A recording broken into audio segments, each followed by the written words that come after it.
בוקר טוב, שמי אפי מתתיהו, והבוקר 9 למרץ 26 אני עם רב סרן בדימוס אלון עמנואל בביתו שבמושב בית יהושע.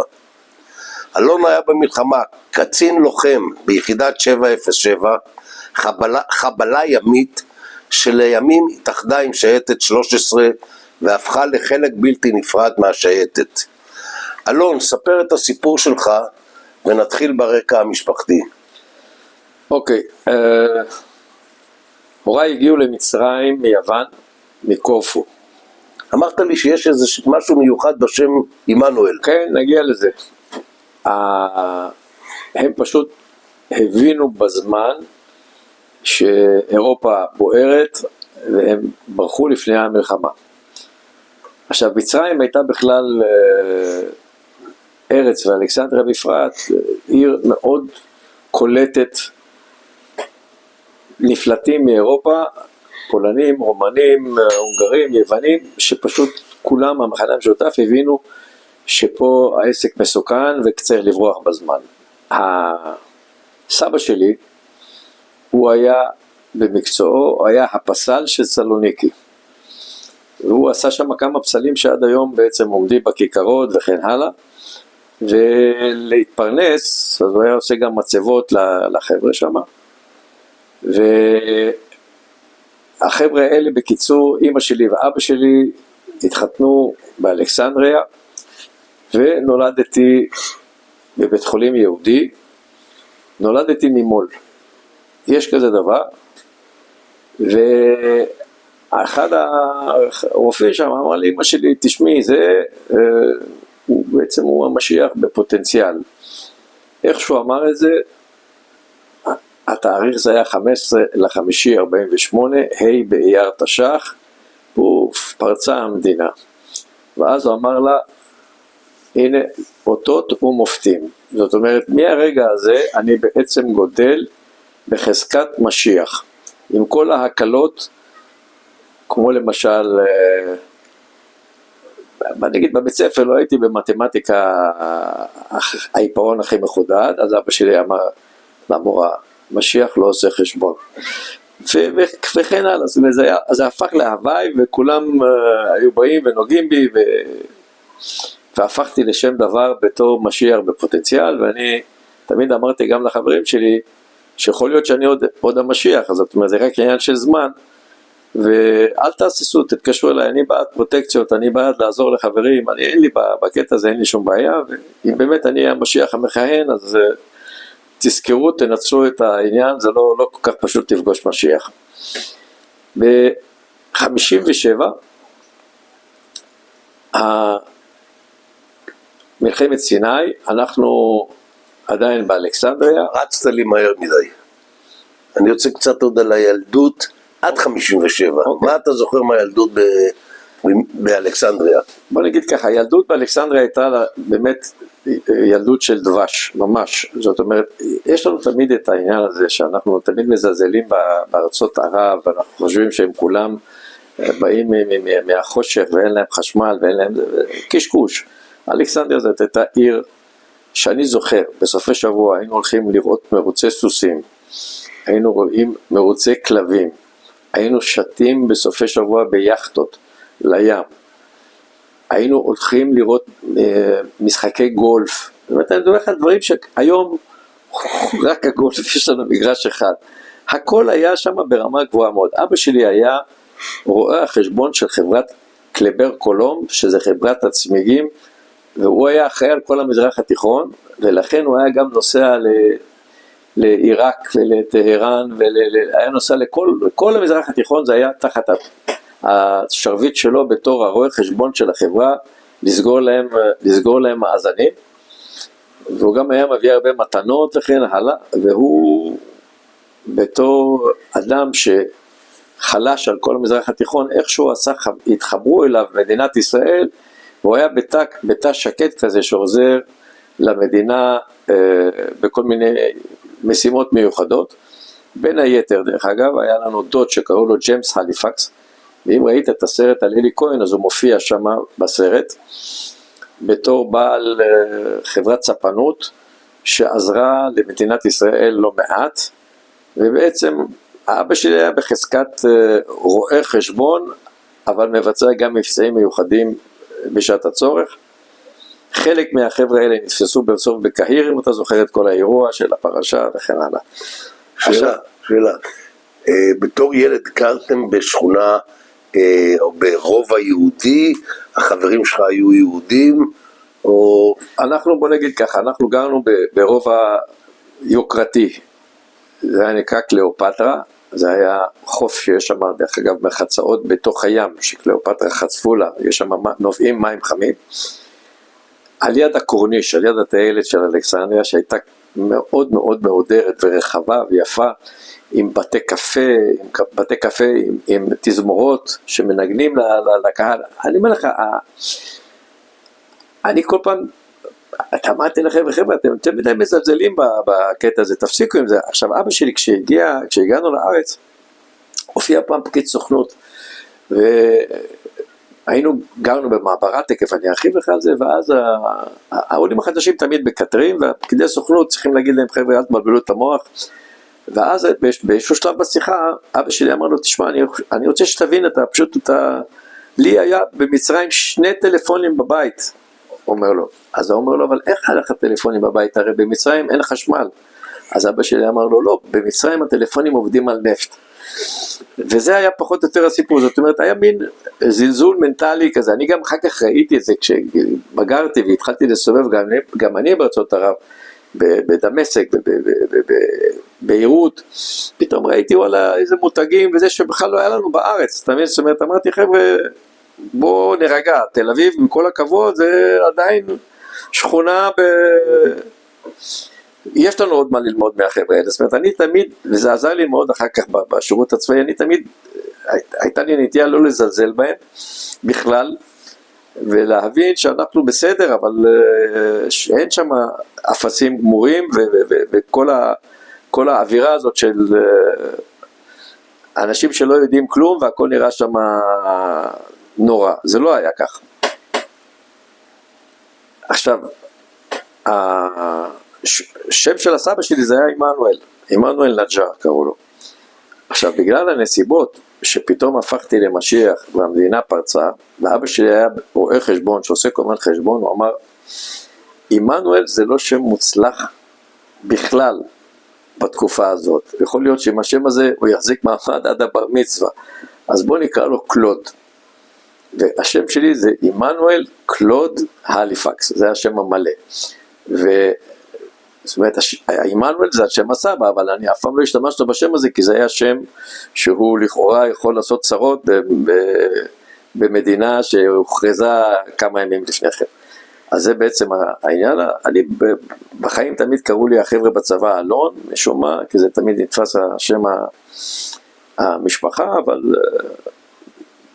אני יכול לסכם שהילדות במצרים הייתה ילדות נהדרת. אני דרך אגב זוכר שהיו לי הרבה דברים, הרבה תובנות שלנו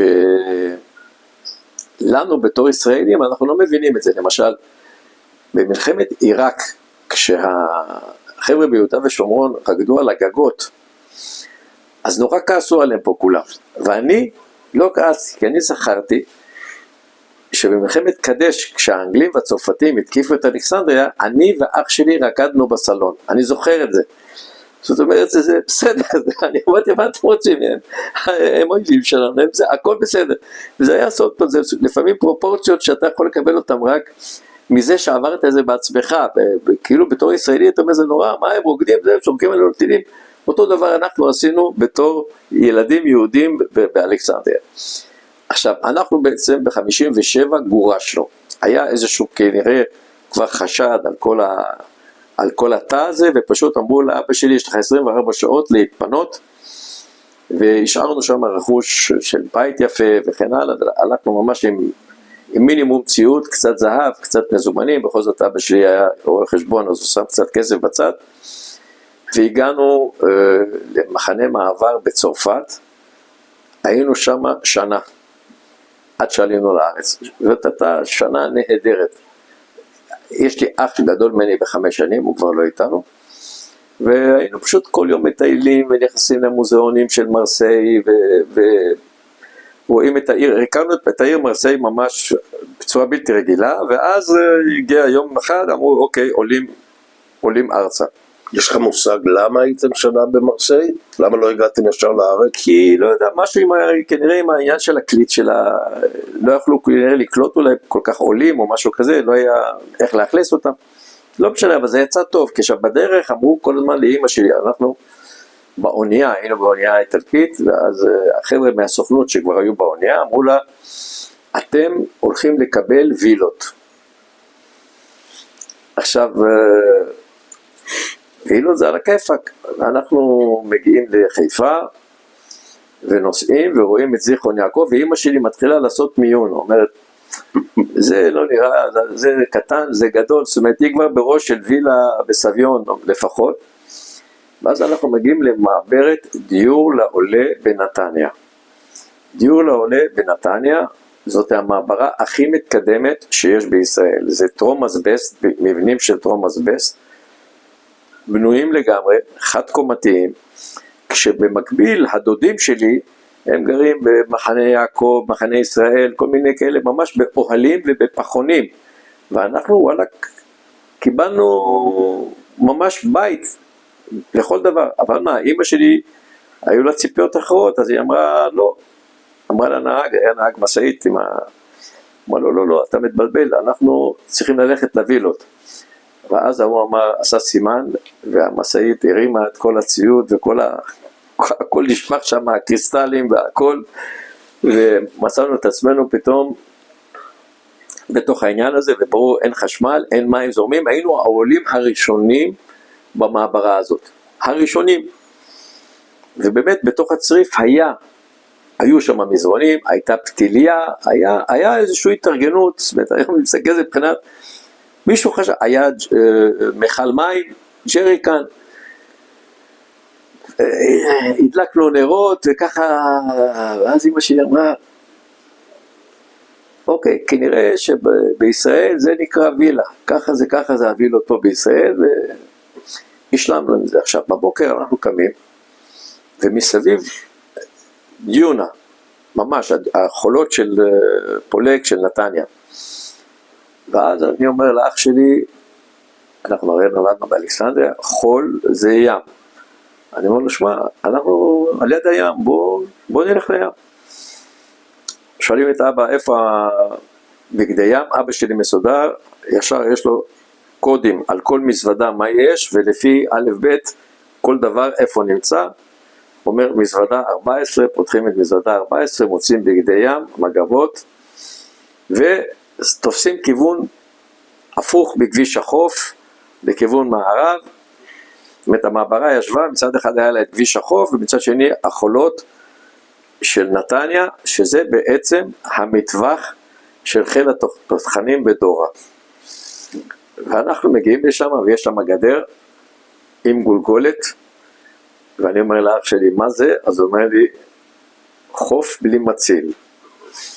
ואנחנו חולפים מתחת לגדר, והולכים, ופתאום רואים באמת, רואים את הים באופק, עוד פעם, מבחינתי זה היה רחוק מאוד, אבל זה כזה קילומטרים, כלום. ואנחנו מהלכים עם המגבות עלינו, וחוטפים ארטילריה של חיל התותחנים, אנחנו נכנסנו למטווח שלהם, לא פחות ולא יותר. ואני אחר כך עברתי באמת מבצעים ומלחמות, זאת אומרת, אני ידעתי מה זה ירי, ומה זה ירי יעיל, אני חושב שזה היה הדבר הכי מרשים שעברתי בכל השירות הצבאי שלי. ועפו שם רסיסים, ושומע את השריקות, הם נכנסים בתוך המטרות שלהם, זה מסילות ברזל כאלה, שמסיימים את המטרה, ואנחנו שוכבים באינסטינקט עם הראש בתוך האדמה, והכל שם סדום ועמורה, ואחר כך פתאום יש שקט, אנחנו מרימים את הראש, ואז כמה דקות אחרי מופיעים התותחנים לראות מה הם עשו, והם באים, אני זוכר אותם עד היום עם כובעים אנגלים כאלה, קפלדים אנגלים כאלה, והם מנסים לדבר איתנו. עכשיו אנחנו מדברים צרפתית, עד שום שפה אחרת, והם מדברים איתנו ביידיש, מדברים איתנו בפולנית, אנחנו לא צריכים, עכשיו הם לא מבינים בכלל מה אנחנו עושים פה, שני ילדים בתוך המטבח. ואז אחד אמר, יכול להיות שהכנסו את המעברה, ואז שמו אותנו בתוך הקומנדקר שלהם, ונוסעים ונכנסים לתוך המעברה. עוד פעם גרנו ברחוב הראשי, היינו היחידים עדיין שגרים שם, ואיכשהו הצליחו להגיע אלינו הביתה, ואמא שלי רואה חיילים ושמעה קודם את המטווח, אז היא אומרת, אבשי תגידי מה הקטע? אז הוא אומר לה, ישראל זה מלחמה, מה את לא מבינה את זה? זה באנו לארץ שיש בה מלחמה, זה לא. והשאירו אותנו לנפשנו, ונפרדנו מהחיילים ומבסוטים, ואז התחילו לאכלס את המעברה. ופה קרה דבר מאוד מעניין, המעברה הוכלסה על ידי פולנים. לא היה פרוטקציה, אבל כנראה שזה היה באמת מעברה דלוקס, אתה מבין, גם בנתניה, מרכז הארץ, לעומת שדרות וכל מיני. כל המעברה פולנים ופולניות, בנות, אני זוכר עד היום, יפהפיות. ואנחנו ביום בהיר אחד מכניסים את כולנו, זאת אומרת, מכיתה ב' עד כיתה ו' לאולפן. ובאולפן עומדת המורה, והיא מלמדת אותנו עברית. עכשיו, כשיש לך אוכלוסייה הומוגנית, אתה מלמד אותם משפתם, את השפה שאתה רוצה ללמוד, ואז היא אומרת, אוצ'יצ'לקה, מורה, סקולה, בית ספר, דודומו, בית, איג'מו, הולכים, חודש תותאי, בוא הנה. עכשיו, מאחר וגם כשהיינו משחקים עם ילדים, זה היה רק בפולנית, אני לומד פולנית, אבל לא במילה אחת אין לי בעברית, הכל פולנית, כי זה בעצם השפה המדוברת, ואני לא מרגיש עם זה שום בעיה מיוחדת. אבא שלי אחרי בערך חודשיים, עכשיו אבא שלי היה מהדתיים הלייט האלה, ובמצרים הוא היה הגבאי של בית הכנסת של אלכסנדריה, תחת הרב עובדיה יוסף, שנשלח מארץ ישראל להגיע לאלכסנדריה. והוא הגיע לשם בגלל שהחבר'ה גנבו מהבית כנסת, הוא אמר, אני רוצה רואה חשבון, גם אם הוא חילוני, אני מכשיר אותו, אבל נמאס לי מהגנבות. ואבא שלי דיבר עברית, אבל עברית של הבית כנסת. אז הוא אומר לי, תופס אותי, אומר לי, בני, אמור לי משפט בשפת הקודש. אני מסתכל עליו ואני אומר לו, תתוש, חודש תותה, יד שכוחם, ונותן לו נשיקה, הוא מסתכל, אומר, אל מלא רחמים, בשביל זה באנו לארץ. בקיצור, ידעתי פולנית, אחר כך זה עזר לי, כי אני אחר כך התחתנתי עם אישה פולניה, וכל הסודות שהיו להורים שלה עליי, אני הבנתי אותה, ורק חצי שנה אמרתי להם שאני מדבר פולנית יותר טוב מהבת שלהם. ובאמת למדתי פולנית עד הסוף, והיינו כאמור במעברה, ומעברה זה היה חוויה בלתי רגילה, ילדות של משחקים ובית ספר כזה חפיף, והיו שם, החבר'ה האלה ממש היו עושים, היה לנו תזמורת של המעברה, היו מנגדים, ואני זוכר שהחזרות היו עושים בבית, ופעם באו הרדיו להקליט את התזמורת, והיה לנו בתזמורת סקספון, אז הם פתרו את הבעיה, הם לא היה להם אפשרות שם לעשות בלנסים וזה, אז הם שמו אותו בשירותים וסגרו את הדלת, והוא ניגן מהשירותים, וכל מיני כאלה דברים, זה היה מאוד נחמד, המעברה, כולם, אתה יודע, זוכרים כאילו את המעברה בתור דרג, וזה, אני זוכר את המעברה בתור חוויה מדהימה, מקום נהדר, וזה לא משנה שאבא שלי הוא רואה חשבון מדופלם, היה הולך ועובד בקרן קיימת בתור נוטע, ואחר כך הוא התקדם, הכניסו אותו, תפסו אותו פעם לרעיון, אמרו לו, תשמע, יש עבודה ממפעל, אנחנו מבינים שאתה רואה חשבון, אתה יודע לספור, ואז הוא היה סבל שמעמיס עצים על המשאית, כי הוא ידע גם לספור, גם לרשום וגם להעמיס, אבל הוא לא קיטר, זאת אומרת, אף פעם לא היה בעיה עם קיטורים. לימים הוא גויס לבנק דיסקונט, בנק דיסקונט זה היה בנק של מצרים ועיראקים, מאפיה אשכרה של מצרים ועיראקים, לא היית מוצא שם פולני אחד, כל הריקנטים למיניהם הם היו, אתה יודע, אין בארץ גזענות וזה, אבל יש שמרנות, והוא הגיע בסוף חייו הוא היה מנהל בנקים חוץ של בנק דיסקונט, ואז עוד פעם היה מסובב בכל העולם, פותח סניפים בבואנוס איירס, פותח סניפים וזה, איש העולם הרחב, ואני תמיד כיניתי בו איך הוא ככה משוטט לו בכל העולם, וסך הכל הוא היה באמת, כנראה, היה מוכשר, זאת אומרת, הוא היה גם מבין בראיית חשבון וכן הלאה. עכשיו, הגיע היום בעיר אחד שאומרים, אוקיי, אנחנו מפנים את המעברה. ואז היו שתי ברירות, ורק תראה גם לפעמים כמה ידע חשוב. הייתה אפשרות אחת לעבור לרמת אביב, ואפשרות שנייה לעבור לבת ים. אמא שלי החליטה, בת ים זה יותר טוב, על שפת הים. אני לא אגיד לך מה הערך של בית ברמת יוסף בת ים, לעומת בית על יד האוניברסיטה שם, החבר'ה שהלכו לרמת אביב, זה המבנים האלה הקטנים שנמצאים על האוניברסיטה בתל אביב. ואנחנו מגיעים לבת ים, שכונת רמת יוסף, שכונה דווקא מתוכננת, יחסית חדשה, עם מרכז, זאת אומרת לא קניון, אבל מרכז פתוח. אלון, אני אעצור אותך רגע, כי לפני שתספר על הילדות בבת ים, אני רוצה להחזיר אותך טיפה למעברה, לדורה. ספר לי קצת על ההוואי של הילדים, מה שיחקתם שם, ככה, קודם כל, איפה למדת, באיזה בית ספר? לא קראו לזה דורה, קראו לזה דיור לעולה, והמשחקים שלנו זה היה ככה, משחק אחד מאוד שאהבנו, זה היה לשוטט במזבלה, היה שם מזבלה ששורפת את הזבל, והיינו שם מוצאים כל מיני דברים, וזה היה ממש חלק בלתי נפרד, היה נראה בסדר. המשחק השני זה היה, היו שם על ידינו נוטעים פרדסים, ואז היינו בעצם עוקרים את העצים ונוטעים אותם, עושים אצלנו גינות בסיפור. עכשיו, לי היה סיפור, איכשהו בעל הפרדס עלה על זה שהילדים מהברברה גונבים לו עצים, ושלחו את המשטרה, ופתאום הופיעה המשטרה במעברה, עברו בין כל הבתים, זה גנב 2 עצים, זה גנב עץ, זה גנב 4, זה גנב 2, אני תמיד היה לי ראש יותר ככה יצירתי, גנבתי 14, זאת אומרת, נתתי פרדס.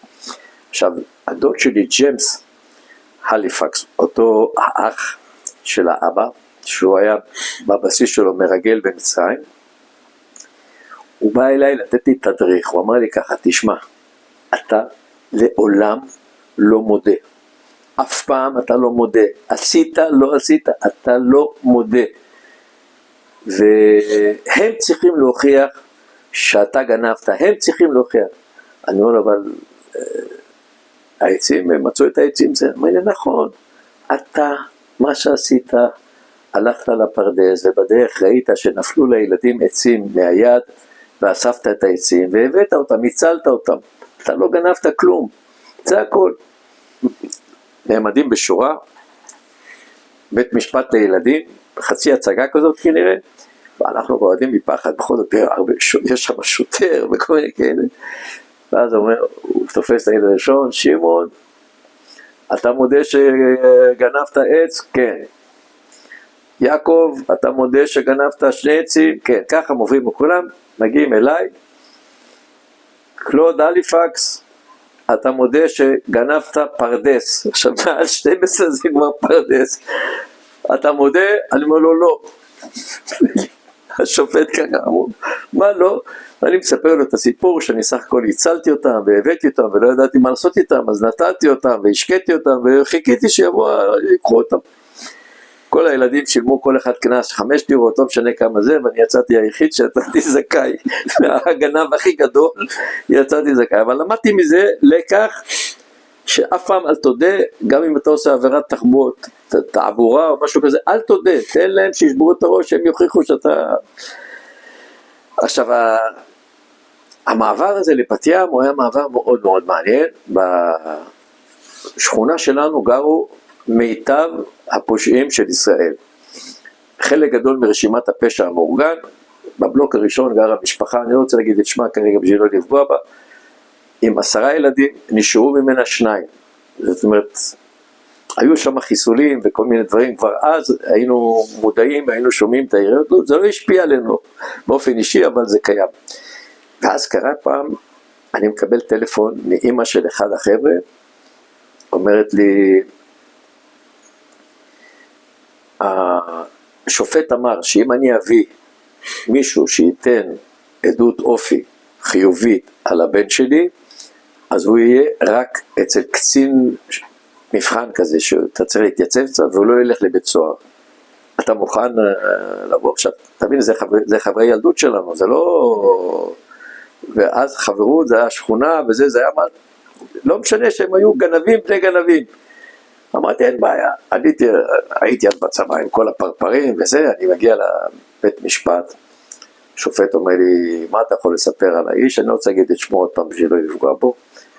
אני אומר לו, תשמע, וזה נכון, אמא שלו זונה, אבא שלו סוחר סמים, מה אתה רוצה שהוא יצא? רופא של מוח? או מה אתה רוצה שהוא יצא? זה המסלול שלו, אין לו דרך אחר. אבל אני מוכן להבטיח לך שעכשיו, אם הוא נותן לי מילה שהוא לא מתעסק עם זה יותר, הוא לא יתעסק עם זה יותר. אז הוא אומר לי, אוקיי, אתה לוקח עצמך אחריות, אומר לי זה, אמרתי לו כן, ובסוף הוא הוא באמת הלך לקצין מבחן, ולא הלך לעניין. והאיש הזה עשה גם בבשר. עכשיו, מה זה נקרא בבשר? הם היו מייבאים בשר, ובעצם העבירה היחידה שהם היו עושים, זה כל מי שהיה מנסה לייבא בשר, אז בנמל היו דואגים שהקונטיינר שלו יתנתק מהגנרטור, וכשהיית פותח את הקונטיינר, זה היה סירחון אחד גדול, וככה הם שרדו בשוק, וזה התחיל ככה, אני מגיע לשכונה, אני כבר עברתי לסיני, נגיע לזה אחר כך, והיה לי, נסעתי אז עם מרצדס, שזה היה מונית, דיזל, מאפנה, אבל לא משנה, נסענו במרצדסים שתמיד היינו צוחקים, היינו אומרים שאנחנו נוסעים מנואבה, אנחנו מתחלקים על השמן, כי המכוניות האלה אוכלות שמן יותר מה שסולר, ואני מסתכל, גנבו לי את האוטו, אני מתקשר לאיש שנתתי לו את חסותי, אומר לי, תשמע, אני לא מהתחום הזה של מכוניות, אבל תן לי לבדוק, ואז אחרי 40 דקות, הוא אומר לי, תרד למטה, אני יורד למטה, אני רואה את המכונית שלי שטופה, והרדיו תדירן, שזה היה עם לחצנים, על מוזיקה מזרחית. ואז הבנתי, פעם אחת ולתמיד, מה זה פשע מאורגן, הבנתי את זה עד הסוף, אמרתי, אלה מאורגנים, תשמע, חצי שעה, אני אומר לך, והוא אמר לי, האוטו שלך נגנב על ידי חבר'ה מראשון לציון. אבל הם דאגו להחזיר את האוטו, והכל היה פרפקט. לימים אבא שלי הלך לעולמו, ואז בא האיש הזה, שהוא היה איש של הבשר, והביא לאמא שלי קרטון שניצלים, קרטון עופות, 4 קרטונים של בשר קפוא. עכשיו, אז בשבוע הראשון איכשהו התחלקנו לזה, אבל זה היה כמויות, ואז אמא שלי, כל שבוע הוא היה מביא את המנה הזאת, 4 קרטונים, היה מגיע שליח, שם לה את זה ליד הדלת. אז אמא שלי התחילה לחלק את העודפים האלה, עניי הכפר, והיא הפכה לצדיקה. כי כולם, שמע, בערך כזה אחד, מקבל הופעות, היא לא שואלת שאלות, תיקח מה שאתה רוצה, תלך, ובלוויה שלה היו שם מאות אנשים שבאו, וכולם היו, ראית שהם, אני לא רוצה להגיד עלובים, אבל לא נראו טוב, בוא נגיד ככה, אבל הם היו, רוב הלוויה זה היה חבר'ה, כולם באו לצדיקה, וזה היה אותו קשר מעניין של בת ים, ושם בעצם הבנתי עד הסוף מה זה נקרא עולם תחתון, וכמה הם יעילים. כשגרנו ברמת יוסף, בבת ים, אני למדתי בספר יסודי התחייה, ואחר כך הלכתי ללמוד מכונאות רכב באורט חולון. אורט חולון היה בית ספר ברמה שמלמד בעצם מקצועות טכניים, ואני מאוד רציתי משהו מעשי, משהו ככה, לא יודע, היה לי חלום לפתוח מוסך. נראה לי שזה היה פסגת הקריירה, גם בבת ים, כל האווירה זה היה יותר לכיוון הזה, מה שהאקדמיה עשתה. אבל בכל זאת, כבר היה לי בכל זאת את הרקע של השכונה, ואת הנחישות וזה, זאת אומרת, זה כבר לא היינו ילדים פריירים וסבונים. אנחנו מגיעים שם בשנה השנייה, ואז הבית ספר עבר למבנה ישן, למבנה חדש, סליחה, ואותנו, שהיינו כבר השנה השנייה או שנה שלישית, השאירו אותנו באיזשהו צריף מהאפן, צריף שוודי כזה, בתחילת הלימודים, זה אחרי אוגוסט, הצריף היה חם, לא היה מיזוג אוויר, והבית ספר, לעומת זאת, החדש היה ממוזג וזה. אני הייתי יושב ראש הוועד, אני ניגש למנהל, אני אומר, תשמע, מה זה הדבר הזה? אנחנו כבר פה ותיקים, ויש פה את האליפים האלה, אתה נותן להם לעבור, שהם יגורו בצריף, אומר לי, תשמע, אתם כיתה קטנה יחסית, והם כיתות גדולות, ואין לי פשוט כיתות, אתם...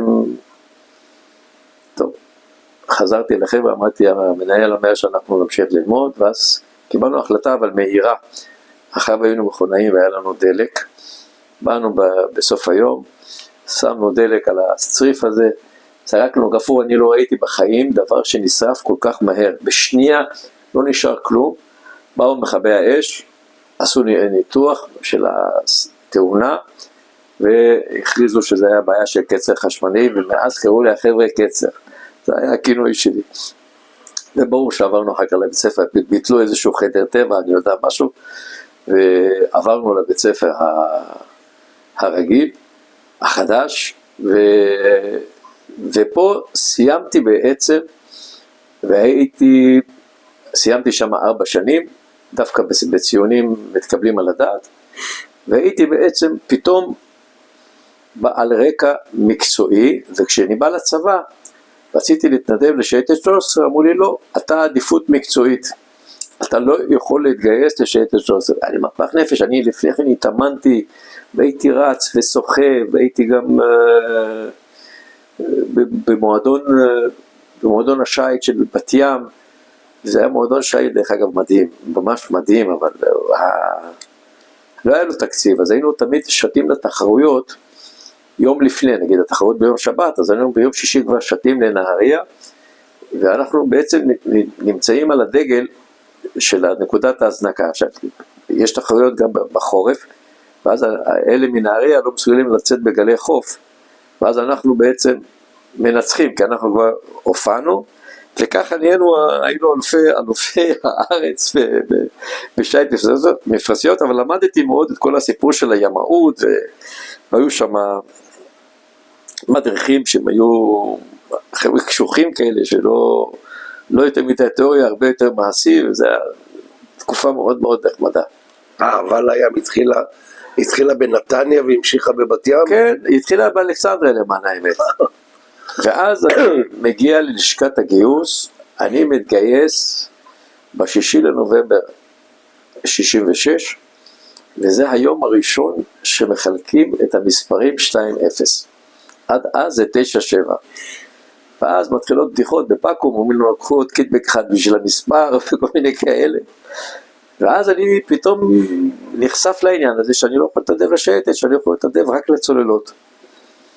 זה היחידה של יחידת התנדבות, שאני, בגלל העדיפות המקצועית שלי, אני יכול להיות שם להתגייס את הצוללות.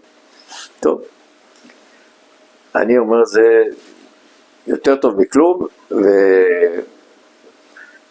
והמספר שלי דרך אגב הוא 20-10-10-5, זאת אומרת אני התגייסתי, 105 של ה-2-0 זה השעה הראשונה שחילקו את המספרים האלה. ואנחנו מגיעים לצוללות, ואז אומרים לנו הקורס של הצוללות זה היה בערך שנה, יש בו גם אלמנט של חוץ לארץ, באנגליה, וזה נשמע בסדר, יחסית לאופציות שקיימות, ואנחנו בעצם מתחילים את הקורס, ואנחנו לומדים, אני מכונאי בעצם כבר עם תעודה, ופה אני עושה עכשיו רק את ההסבה לדיזל, שזה היה, עכשיו תבין, הצוללת זה חדר מכונות עם צילינדרים כל צילינדרים זה 70-80 סנטימטר קוטר, זה הכל דברים מאוד מאוד גדולים ומאוד מאוד רציניים, אבל בסופו של דבר, כשאתה נמצא במשמרת, אז אתה צריך לבדוק שהלחץ שמן בסדר, שאתה נותן טעינה לחשמלאים, שאתה... העבודה היא המון רעש ולא מי יודע מה מעניין, אבל מה שמעניין זה אחרי. זאת אומרת, ההוואי הזה שאתה נמצא פתאום בצוללת, ממד שאתה לא מבין אותו, לא מכיר אותו, אתה פתאום מוצא את עצמך מתחת למים, בתוך קופסה, אין חלונות, יש חושבים שבצוללת יש חלונות, אין חלונות בצוללת, ואתה עם 69 אנשי צוות, מחולקים לפי, יש גם היררכיה, יש טורפדאים, חשמלאים, מכונאים, אלחוטנים וכן הלאה, ואתה עושה משמרות אוף-און, זאת אומרת, כל 4 שעות אתה עולה למשמרת עוד פעם, אתה בקושי ישן, בקושי... וב4 שעות האלה הפנויות לכאורה, אתה מפתח שם הוואי בלתי רגיל, באמת, צוללת זה משהו שאי אפשר להבין אותו, מי שלא היה שם, מי שלא חווה את זה, אתה מפליג הפלגות ארוכות, עושה מבצעים מאוד, שמבחינתך זה סך הכל אתה מוציא אנטנה, אבל אתה שומע את כל המזרח התיכון וכן הלאה, וזה מבצעים כאילו חשובים, אבל אתה בשבוע של דבר מפעיל את החדר מכונות, אתה לא יורה על אף אחד. ובצוללת היה לנו הוואי בלתי רגיל, באמת, אני שירתי אחר כך ביחידות אחרות, וגם יצא לי לחוות שיתוף פעולה עם כל מיני סיירות למיניהם, וזה שום דבר לא דומה לקטע הזה של החברות ושל הרעות ושל הערבות ההדדית. תשמע, אתה תלוי פה, כל אחד תלוי בשני ממש, בלי חוכמות. בתקופה, עכשיו אני משרת באחי לוויתן, המפקד שלי זה יומי, שהוא לימים נהיה מפקד חיל הים, ואנחנו, המחזור שלנו זה היה, היינו מחזור י' ג' של הצוללות, י' ג' היום זה כבר 100 ומשהו, ומודיעים לנו שהדקר נעלמה. עכשיו, היה לנו חבר'ה מהמחזור שלנו, שהיה להם פרוטקציה, ואז הם הפליגו עם הדקר, והם לא איתנו, ברור, ויצא לנו בעצם ללכת וחיפשנו אותם עם הצוללת שלנו, סיפור ארוך, וזה היה טראומה לאומית, פתאום צוללת נעלמה, היו כל מיני סיפורים, שהרוסים חטפו אותם וכל מיני שמועות, אבל לימים שנים רבות אחרי סגרו את המעגל ומצאו אותה והביאו אותה, והיום היא מונחת בכניסה לחיפה, שם במוזיאון חיל הים, אבל הקטע של השירות בצוללת זה היה פשוט חוויה בלתי רגילה. זאת אומרת, עד היום אנחנו, המחזור שלנו, אנחנו נפגשים, אנחנו אוהבים וצוחקים. יש לנו, במחזור שלנו היו קיבוצניקים, מושבניקים וגם עירונים. ביניהם היה גם בחור בשם נווה מרדכי, שהוא ב7 לאוקטובר נרצח בקיבוץ בארי. אבל, איך אומרים, אללה ירחמו. ואני בעצם, במסגרת הצוללות אנחנו יוצאים פעם בחצי שנה לנופש מבצעי. וזה באמת היה נכון לתת לאנשים, כי זה שירות מאוד מאוד לא רגיל, מאוד מאוד לחוץ. ואנחנו מגיעים עוד פעם לנתניה, לכפר הירוק, ויש שם חבר'ה מהשייטת, שהם גם בנופש מבצעי, ואני שחיתי טוב, עוד מבת ים, ואנחנו משחקים שם במשחקי מים וזה, ואז שאול סלע, שהיה קצין בשייטת, אומר לי, תשמע, אם אתה רוצה, אני מקים עכשיו יחידה, ואני מחפש חיילים ותיקים, כי אין לנו עוד תקנים ועוד כאלה, אם אתה רוצה, אני מוכן, תנסה, תכנס ותהיה איתנו פה ביחידה, יחידה 707, יחידה שהתחילה את דרכה בתור יחידה של צלילה הגנתית, ובסוף הפכה ליחידת פושטים וליחידה שעשתה מבצעים מיוחדים עם המוסד, ותכף אני ארחיב לך על זה. ואני פתאום מוצא את עצמי מתחיל אחרי שאני כבר שנתיים בצבא, ואני לא צריך להגיד לך מה זה שנתיים, זה המון זמן ביחסית, זאת אומרת, לאחרים, ואני מתחיל פתאום, אני קורס מ"כים וכל מיני כאלה דברים, מתחיל את הכל מההתחלה, אני כבר סמל ראשון, ואני בעצם מוצא את עצמי בקורס מ"כים של הנחל, וסיימתי שם את הקורס, את קורס המ"כים בהצלחה, הייתי אפילו חניך מצטיין של הקורס, והתחלתי בעצם את המסלול של 707, שזה היה מסלול די מתיש, חיקוי של השייטת, אבל עם יותר צלילות עומק, היינו צוללים צלילות עמוקות מאוד, והרבה צלילות גם מקצועיות, ואנחנו משרתים ביחידה הזאת ועושים בה מבצעים יוצאים מן הכלל. בין היתר, מהסיבה שיום בהיר אחד הופיע ביחידה בחור, יונתן שפע שמו, שהוא היה איש מוסד, הוא שירת במוסד ביחידת קיסריה, והוא אמר, אני מחפש לוחמים שיש להם רקע ימי, שיודעים להפעיל סירות, שיודעים לצלול, ליחידה שהמוסד צריך. והייתי בשייטת 13 ולא מצאתי שם אף לוחם שמתאים מבחינת שפה זרה, שפת אם. והוא לקח אותנו ועשה לנו כל מיני מבחנים, ומצאנו את עצמנו פתאום 6 חבר'ה נמצאים ביחידה שהיא מושאלת מחיל הים למוסד. סיפור חדש. ואז מצאנו לעצמנו את השם קוזה נוסטרה. עכשיו, השם קוזה נוסטרה היה בגלל שפעם אחת אנחנו לא הסתפרנו, בגלל שהיינו כאילו מבצעים כאלה. ואז הרס"ר של היחידה בא לאחד החבר'ה שהוא היה קצין, אומר לו, תשמע, אני דאגתי עכשיו, יש פה ספר שמגיע, אם אתה רוצה, אני יכול לדאוג לך שלא תצליח לעמוד בתור וזה, ואז הוא אומר לו, לא, אני לא בא להסתפר. אז הוא אומר לו, למה אתה לא מסתפר? אז הוא אמר לו, קוזה נוסטרה. קוזה נוסטרה זה באיטלקית, יש לי את הסיבות שלי, וזה השם של הארגון. ואז אמרנו, קוזה נוסטרה זה טוב, כי כל דבר שהיו שואלות לנו, היינו אומרים קוזה נוסטרה, היינו הולכים בבגדים אזרחיים וכל מיני כאלה. והיחידה הזאת, זאת הייתה בעצם יחידה ששייכת לקיסריה, ואז לקחו אותנו והפכו אותנו למרגלים. ממש, זאת אומרת, אנשים שמסוגלים לפעול בארץ עוינת בצורה חשאית. עכשיו, בעיקרון הקורס של המרגלים הוא קורס סטנדרטי, זאת אומרת, כל העולם מלמד את המרגלים שלו על אותם מערכי שיעור, זה לא... אז יש בין היתר, נגיד, מפגש חשאי וכל מיני כאלה פרקים שאתה צריך להכיר אותם ולדעת אותם. עכשיו, אנחנו היינו בראש שכבר היינו חיילים ותיקים וכל מיני כאלה, וזה היה נראה לנו מוזר שאנחנו באים ופתאום כל מיני מדריכים מבלבלים לנו את המוח ומקפידים, ובמוסד הם מאוד מדויקים ומאוד זה, ואנחנו, יאללה, תנגע, עזוב אותך 5 שניות. ועשינו להם שם ברדק, אבל ידענו שאנחנו חייב לעבור, חתלמד, אני יודע, זה נקרא, חייבים לעבור. ואז לקחנו את זה למקומות, למשל, יש את העניין של מפגש חשאי, זה נקרא רנדבו קלונדסטן.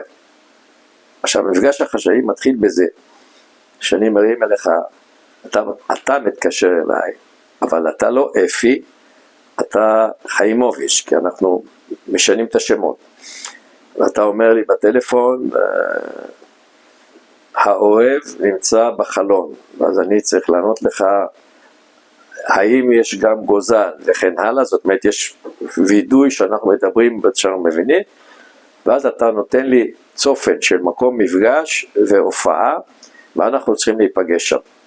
טוב, אני מקבל טלפון שם, בין החבר'ה יש לנו בחור מרוקאי, שהוא עם מבטא מרוקאי כבד, לא עבר לו הקטע הזה, אני מקבל טלפון שם, במציאות קוראים לו שם אחר, ופה בקורס קוראים לו אודי, אז הוא אומר לי, מדבר אודי, עכשיו אני כבר ישר יודע שזה הוא, ואני משגע אותו, אני לא מבין מה הוא רוצה, מטמטם אותו, ואנחנו קובעים פגישה בגן החיות בתל אביב, על יד אריות הים.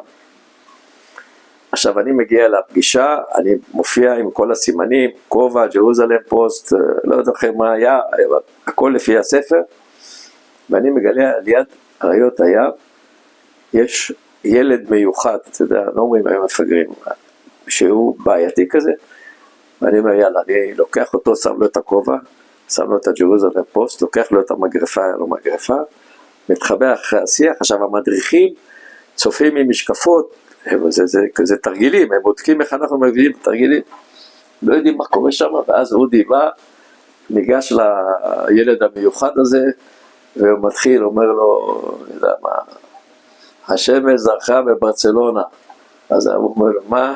הוא אומר לו, שממשיך ככה, ויש שם קטע כזה של הוא לא יודע מה לעשות איתו, אני בא לו עם המקל של המגרפה מאחורה, תוקע לו אותו ואני אומר לו, אל תזוז, נפלת בשבי. עכשיו הוא היה בריון וזריז, תוך שנייה הוא הסתובב, נתן לי במגרפה, ורדף אחרי עם המגרפה עד חוף הים, שנינו רצים, והמדריכים רצים אחרינו, ואז היה כאילו נקודה ששברנו את הכללים מדי, ואמרו מדיחים אותנו, ואז הם סיפרו את זה לראש המוסד, או ראש היחידה, ואז הוא שומע את הסיפור, מתפקע מצחוק, אומר, אלה הלוחמים שאני רוצה, זה הלוחמים שאני רוצה, עזבו, זאת השיטה, ככה צריכים, אנשים צריכים להיות יותר פתוחים, יותר מופרעים,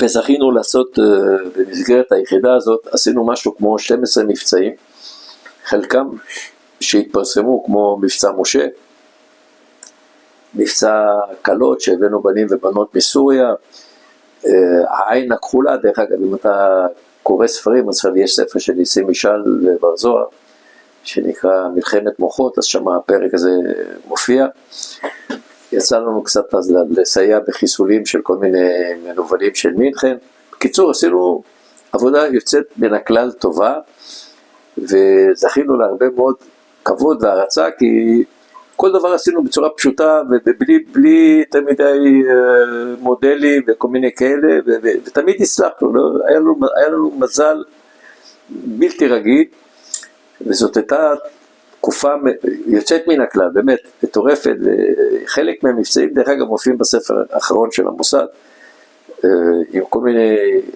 הוא כותב גם שם, שהוא נותן לאנשים שמות אחרים, אז אני אמרתי לאשתי, יש לי בעיה, אני מספר תמיד, אני אומר להם, טוב, אוקיי, תסתכלי, בפרק הזה אני גדעון, בפרק הזה אני חי, אבל אתה צריך להאמין, תמיד זה או שאתה מאמין או שאתה לא מאמין. אז היא תמיד אנשים יש להם שכל, אומרת, תקרא לעצמך אדק פרישר, אדק פרישר זה אבא שלה. אז באמת לפחות במשפחה, כולם יקרו אדק פרישר, אז ידעו שזה אתה, ולא יהיה לך בעיה להוכיח שזה אתה עשית את הסיפור. באיזה שנים אנחנו מדברים בתקופה הזאת במוסד? 72 והלאה. ואתה כבר אז בקבע? כן, כן.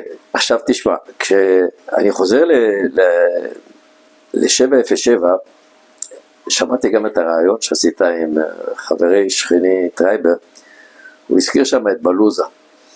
אז והוא הזכיר גם את ויקטוריה.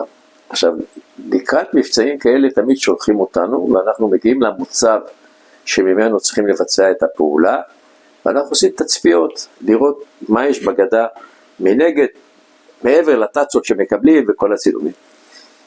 ואנחנו, אני ורפי לבנה, שאתה במקרה מכיר אותו, היה איתנו בקורס קצינים, אנחנו מגיעים לבלוזה, ובבלוזה מקבל אותנו רס"ר הבסיס, אז גולני שולט בגזרה, והוא אומר לנו, תראו, אני סידרתי לכם אוהל במיוחד, אני יודע שאתם קצינים מהשייטת, וסידרתי לכם אוהל, שיהיה לכם נוח, עם קהילה כזאת נגד יתושים, הכל. אני בא, אני מסתכל, אני רואה אוהל כמו בגבעת חלפון, בתוך הדיונה ממש. אני אומר לרפי, תגיד לי, זה נראה לך סביר שאנחנו נשען פה באוהל הזה? אז הוא אומר לי, כן, מה? אמרתי לו, לא. אמרתי לו, איפה יש פה מיזוג אוויר בבסיס הזה של אחר? אז הוא אומר לי, מיזוג אוויר יש אצל מפקד הבסיס, אמרתי לו, לא, זה יעד לא טוב. הוא אומר לי, במודיעין, אמרתי, גם כן לא כל כך טוב, במרפאה, אמרתי לו, מרפאה זה נראה לי טוב, אנחנו באים שנינו, אנחנו מגיעים למרפאה, מקבל אותנו יום חמישי, מקבל אותנו שר המרפאה, אומר לנו, אתם הקב"נים? אני אומר לו, כן. הוא אומר לי, יש לי פה 12 מקרים, אני אומר לו, אין בעיה. אז הוא אומר לנו, אתם תשנו פה בחדר של הרופא, הוא יצא ליום חמישי, סוף שבוע ארוך, אני מסתכל, אני רואה קרייר, מזגן אמריקאי, אמרתי, אוקיי, זה כבר טוב, אני אומר לרפי, תשמע, יש פה מיטה אחת של המטופל, ומיטה מתקפלת של הרופא התורן, אמרתי לו, אנחנו נתחלף פעם אני, פעם אתה, ואנחנו נשתים פה, ועכשיו לוקחים את הג'יפ ונוסעים למוצב, שאנחנו עושים שם את התצפית, אנחנו חוזרים, הרס"ר אומר, זהו, אני צריך להכניס לכם חיילים, וזה, אני אומר לו, תשמע, קודם כל תרגע, אנחנו מתחילים במוצבים, והמוצבים זה יותר חשוב, שם יש מקרים הרבה יותר קשים, אחר כך אנחנו נגיע אליך. וככה אנחנו מושכים אותו 3 ימים, ביום השלישי הוא אומר, הוא סוגר את הדלת ממש, הוא אומר, עכשיו אני מכניס אתכם. אני מסתכל רפי, אני אומר, תגידי, קב"נים לובשים חלוקים לבנים, כמו רופא, אני חושב בחלוקים תלויים. הוא אומר לי, לא יודע, אבל נשים חלוקים, אנחנו שמים שנינו חלוקים, לוקחים דף, ואז אני אומר לו, יאללה, תכניס את הראשון דופק בדלת, נכנס מהחלון. יעני, עוונט אותה על הקב"ן. אני בא, אני אומר לו, כן, מה הבעיה? הוא אומר לי, איך שאני מגיע לבסיס, אני מרגיש שהראש מתפוצץ לי.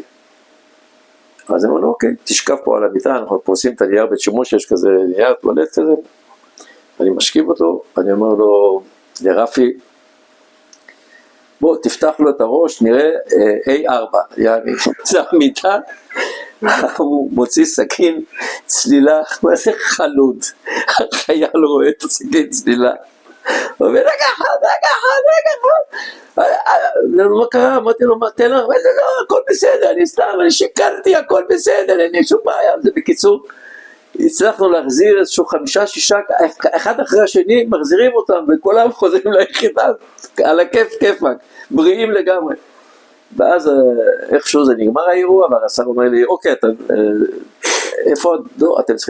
איפה הדוח קב"ן? אמרתי לו, תשמע, אנחנו שנינו, אנחנו לא רושמים דוח קב"ן אף פעם, כי זה אחר כך נכנס לתיק וזה נדבק לו כמו דבק, ואחר כך כל החיים שלו זה רץ אחריו שהוא עזוב אותם, הם חזרו ליחידה, כן, בסדר, כן, גמרנו, וככה גמרנו את האירוע הזה של אותם הקב"נים, ואז אנחנו בעצם, אני אדבר לך, זאת תקופת מלחמת ההתשה, פחות או יותר, כל הסיפור, ואנחנו עושים את המבצע הזה, ויקטוריה עם סיירת שקד, ששמעתי התפקיד שלנו היה בעצם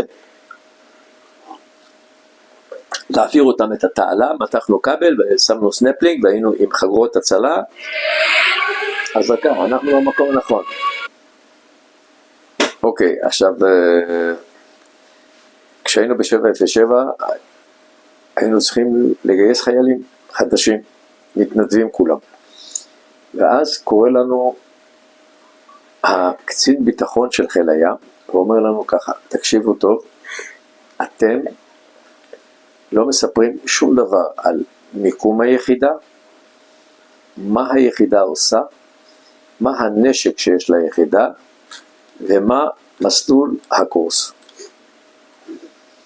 טוב, אני יוצא לבקו"ם עם גדי סוכניק, וגדי סוכניק אומר לי ישר, בוא נחזור לבסיס, מה יש לנו פה לעשות? אמרת, תגיד, אתה אידיוט? בקו"ם, אתה יודע מה זה בקו"ם? זה כל החתיכות הכי גדולות של הצבא, ואתה ככה מוותר על דבר, אמר לי, כן, אבל מה נספר? אמרתי לו, אני אספר לך מה נספר. ואז עשינו את התחבולה הבאה, אמרתי ככה, אני נכנס, אני אומר להם שלום, שמי עמנואל אלון, נשלחתי פה יחידה 707 לגייס אתכם. אני הולך לספר לכם על הקורס, על המבצעים, על אמצעי הלחימה שיש לנו, ועל עוד כל מיני דברים בהתאם לזמן שעומד לרשותנו, והמטרה שלי זה לגייס אתכם. כשאני אומר, המטרה שלי לגייס אתכם, אמרתי לו, אתה נכנס, הוא אומר לי, מפקד חיל הים מחפש אותך.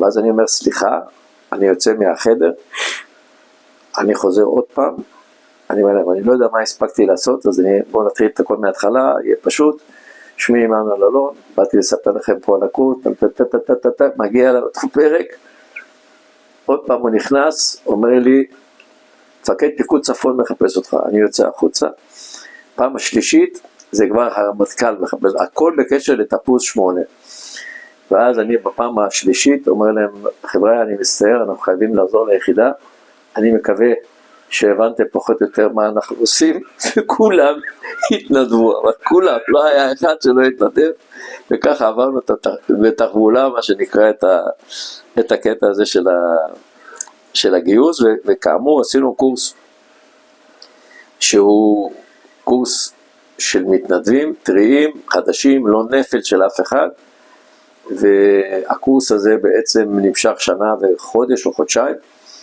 וכלל גם קורס מקים, גם קורס חבלה ממש, עשינו קורס חבלה בהדוריים, היינו חבלנים לכל דבר, היינו בעצם קציני חבלה בהכשרה, עשינו קורס של צלילה למים עמוקים, עמוקים מאוד, עשינו כל מה שקשור לפשיטה מהים, זאת הייתה אחת מההתמחויות שלנו, ובעצם את הקורס הזה סיימנו אותו, והפכנו ללוחמים ב-707, שעסקה בין היתר בהמון סיוע לחיר עם מעברים בירדן, דרך פשיטות מפורסמות כמו אביב נאורים וכן הלאה, שבאנו עם הסירות והנחתנו לאן שצריך,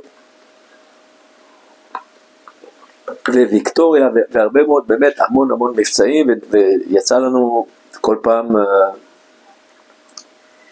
פעם לגלות יחידה אחרת, ובין היתר עשינו מבצע מאוד מיוחד, שאני לא יודע אם אתה מכיר אותו, למרות שאתה בוגר שריון, הייתה פעם פשיטה משוריינת. שמעת עליה? דוב לבן. איך? דוב לבן? לא יודע איך קראו לזה. בקיצור, זה היה נחתות שלקחו טירנים שצבועים בצבע מצרי, אנחנו היינו כאילו תופסים את החוף בשביל להנחית את הנחתות, ואחר כך נמצאים על הטנקים בשביל שאם נצטרך לעשות חיבור חדש עם חיל הים לפני הנקודה המתוכננת, שיהיה לנו, שנהיה איתה, ואז נסענו עם אותם הטירנים והורדנו שם, הם הורידו את כל המוצבים שהיו בדרך, וזה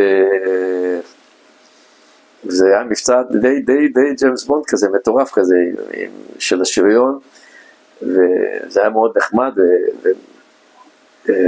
הכרנו שם גם דרך אגב את החבר גורודיש, שהוא גם כן היה איש שריון, הוא קרא לנו פעם, מלחמת ההתשה, אני מדבר איתך, והוא קרא לנו ואמר לנו, המצרים תקעו דגל מצרים בצפון התעלה באזור הביצות, ואתם צריכים להוריד את הדגל.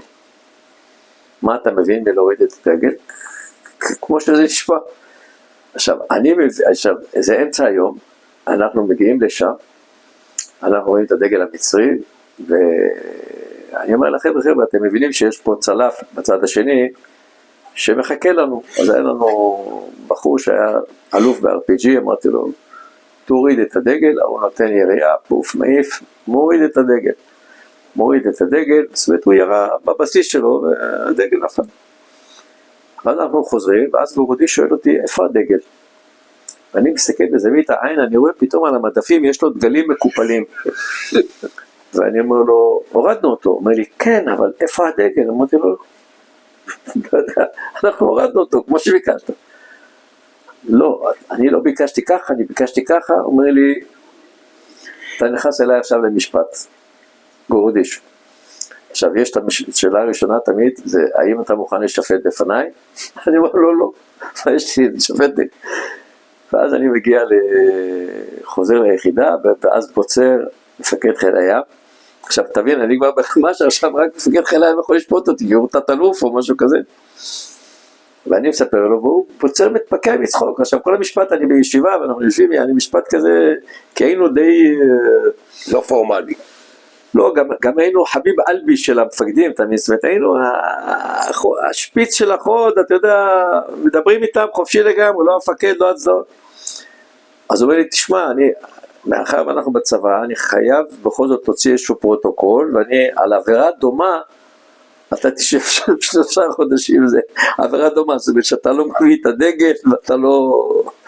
ואיכשהו ככה עברתי, ואז זכרתי והבנתי את הקטע הזה של הגורודיש הזה, והוא נשאר לי, ובאנו גם לא מסופרים, כי היינו בקוזנוסטרה, והוא שאלתי למה אתה לא מסופר, ואז אנחנו למדנו שיותר קל להגיד, כי אנחנו מילואימניקים. אז זה סידר את הסיפור, אבל גם כן, הוא היה לו הערות, הנעליים לא מצוחצחות, וכל מיני כאלה דברים לא הבנתי בדיוק מה הקטע שלו, אבל בסדר, זה מה שהיה.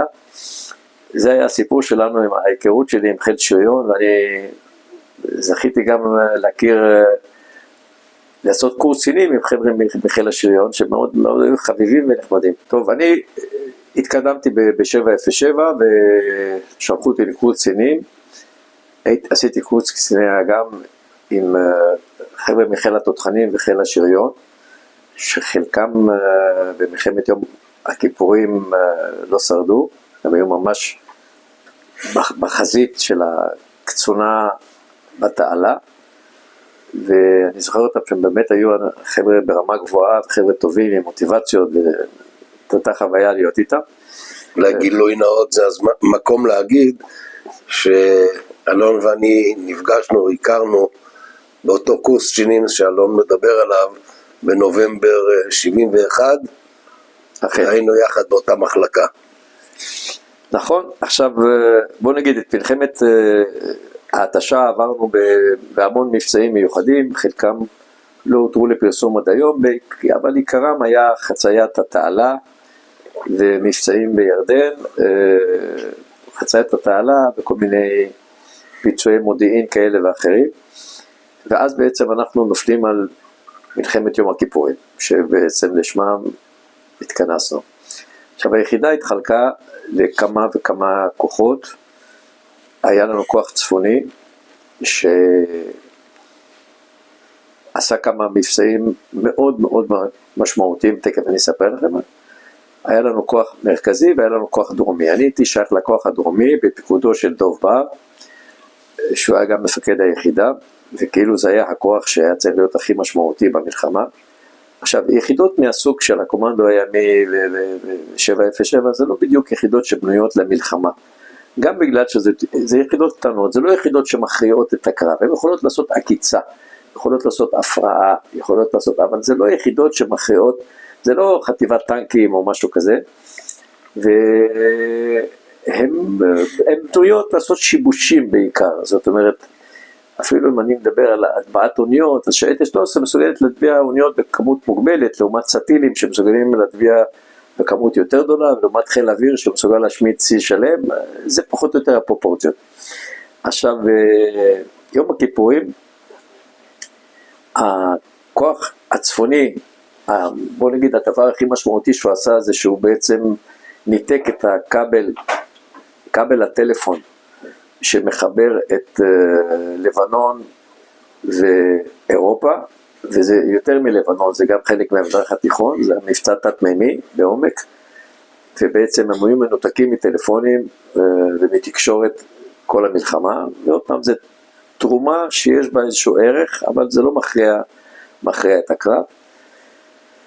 הכוח המרכזי התעסק בהצליחה, בצליחה, הכוונה, הביאו אותם, את הלוחמים, לצלול ולבדוק אם אין מוקשים על הקשרים.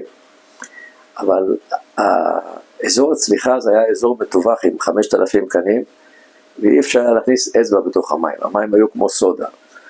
ואז החבר'ה מצאו את עצמם בעצם מחלצים את ההרוגים והפצועים הרבים שהיו שם כל יום האזור שם של החצר, זה היה חצר מוות כזה, ובכלל לא עסקו בצלילה, עזרו מאוד למאמץ המלחמתי בנקודה הספציפית הזאת, ודאגו שלא יישאר טנק על הגשר או משהו כזה, אם הוא נפגע, להעיף אותו לים.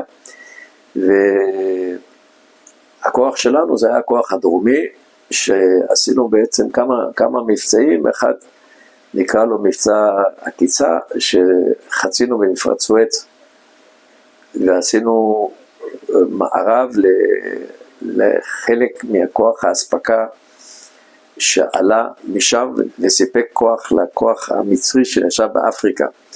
זה היה נתיב של אחד מנתיבי האספקה, ותקפנו אותם במערב אלים, הורדנו שם, לימים התברר איזשהו מפקד בכיר מאוד בעניין, והיה להם איזשהו יום או יומיים שיבושים בחלק מהאספקה של המלחמה הכללית. ואני רוצה רגע להחזיר אותך ל-6 לאוקטובר, יום שבת, יום כיפור, שעה 2 בצהריים, פורצת המלחמה. איפה אתה נמצא? אבל קודם כל חיל הים, לעומת צה"ל, ידע בצורה ברורה שהולכת להיות מלחמה, ביצע את כל ההיערכות, לרבות מודלים על כל מיני פשיטות וכל מיני תקיפות מגוונות, ולא היה מופתע בכלל מהאירוע הזה. זה חיל הים. זאת אומרת, הקמ"ן של חיל הים אמר כל הזמן, חבר'ה, הולכת תפרוץ מלחמה. הם עושים לנו תרגילי הטעיה עכשיו, זה הולכת תפרוץ מלחמה. ואנחנו היינו מאורגנים לרדת לשרם, והיינו צריכים בעצם משרם לפעול. זאת הייתה, כאשר הפעולה היא לא הייתה ברורה בדיוק מה אנחנו נעשה, אבל שים לב, שרם כרגע הוא מחוץ למשחק כאילו. אבל בכל זאת היו יחידות קומנדו שניסו גם להתקיף את שרם וכן הלאה. עכשיו, האירוע הכי מחולל שבעצם עשינו במלחמת יום הכיפורים, זה היה ניסוי לחלץ את החבר'ה מהמזח. וזה היה אירוע טראומטי מבחינתנו בכל הרמות האפשריות. ואני מתכוון גם בדיעבד עוד יותר טראומטי, כי אני בסוף הסיפור הבאתי אותם פה, את החבר'ה של ארדיטי, של מפקד והבאתי אותם לספר להם איך ניסינו לחלץ אותם. ואז התברר לי, שהם אמרו לי, תשמע, אנחנו לא היינו פותחים לכם את השער, לא היינו פותחים לכם את הבונקר, כי היינו חושבים שאתם גם שבויים ושאתם עובדים עלינו בידיים. אז זאת אומרת, שולחים אותנו, אנחנו צריכים להיכנס ליעד חטיבתי של הקומנדו המצרי, אנחנו כולו 20 חבר'ה, וגם מבחינת התחמושת אין לנו שום סיכוי לגבור עליהם, בכל הבחינות, הם גם לא יברחו פתאום, כשהם רואים 20 חיילים באים אליהם. אנחנו פועלים בליל ירח מלא, שזה האויב הכי גדול שלנו, אין לנו שום מסתור, אנחנו גלויים לגמרי.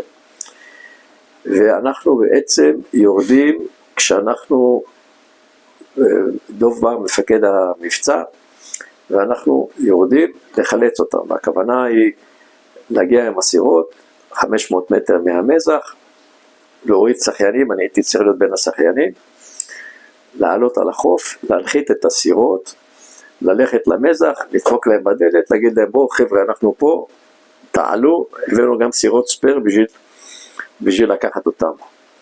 עכשיו בדרך אל היעד, אנחנו מכוונים על ידי הדבורים, בפיקודו של עמי איילון, והוא מבקש שאנחנו נרים מחזירי את מקם בשביל לראות אותנו. מחזירי את מקם זה מין רשת כזאת, שמאפשר לדבור לראות בדיוק איפה אנחנו מסמנו על המקם, איפה אנחנו נמצאים, ואיך שאנחנו פותחים את המחזירי את מקם, אנחנו חוטפים תותחי 130 מילימטר, מכווני מקם, זה הג'וב שלהם, והם מפרקים לנו שם את הסירות בכמה שניות, ממש. פתאום אנחנו עומדים במצב שאין לנו יכולת לחלץ אותם, מבחינת אין לנו סירות לחלץ אותם, תחושה איומה, ואז פיקוד דרום אמר, תתקפלו, היה חשוב להם לעשות וי שנעשה ניסיון, לא כל כך כנראה היה חשוב באמת לחלץ אותם, ככה אני מבין את זה, זאת אומרת, מהר מאוד אמרו, תתקפלו, ואנחנו הבנו שאנחנו גם לא יכולים לעשות שום דבר. עכשיו, אנחנו הבנו שאנחנו יוצאים למבצע של התאבדות, זאת אומרת, הייתה תחושה בקרבנו שאף אחד לא יוצא ממבצע הזה חי, או לא פצוע לפחות, כי זה, אתה נופל, על מוצב שיש שם חטיבת קומנדו, יש שם עיתונאים מכל העולם שעומדים עם מצלמות, המזח מוקף מים מכל הכיוונים, ליל ירח, יראו אותך בכל מקרה, אין שום גורם הפתעה, אין כלום. עכשיו, זה היה פעם ראשונה בעצם שלא ביצענו דבר שביקשו, ואחר כך התנחמנו בזה שהם אמרו שהם לא היו פותחים לנו את הדלת, אבל עדיין זה היה לנו, זה יצר לנו איזשהו, שהיינו רגילים תמיד להצליח ולבצע, ופתאום אנחנו לא מצליחים לספק את הסחורה, ועוד פעם, באמת לא באשמתנו, אבל זה מה שהיה. ואז בעצם אנחנו משתחררים, ואני מגיע לעשות מילואים בשייטת, בשלב מסוים, 707 מתאחדת עם שייטת 13, ואני מגיע בתור מילואימניק לעשות גיבוש לטירונים של השייטת.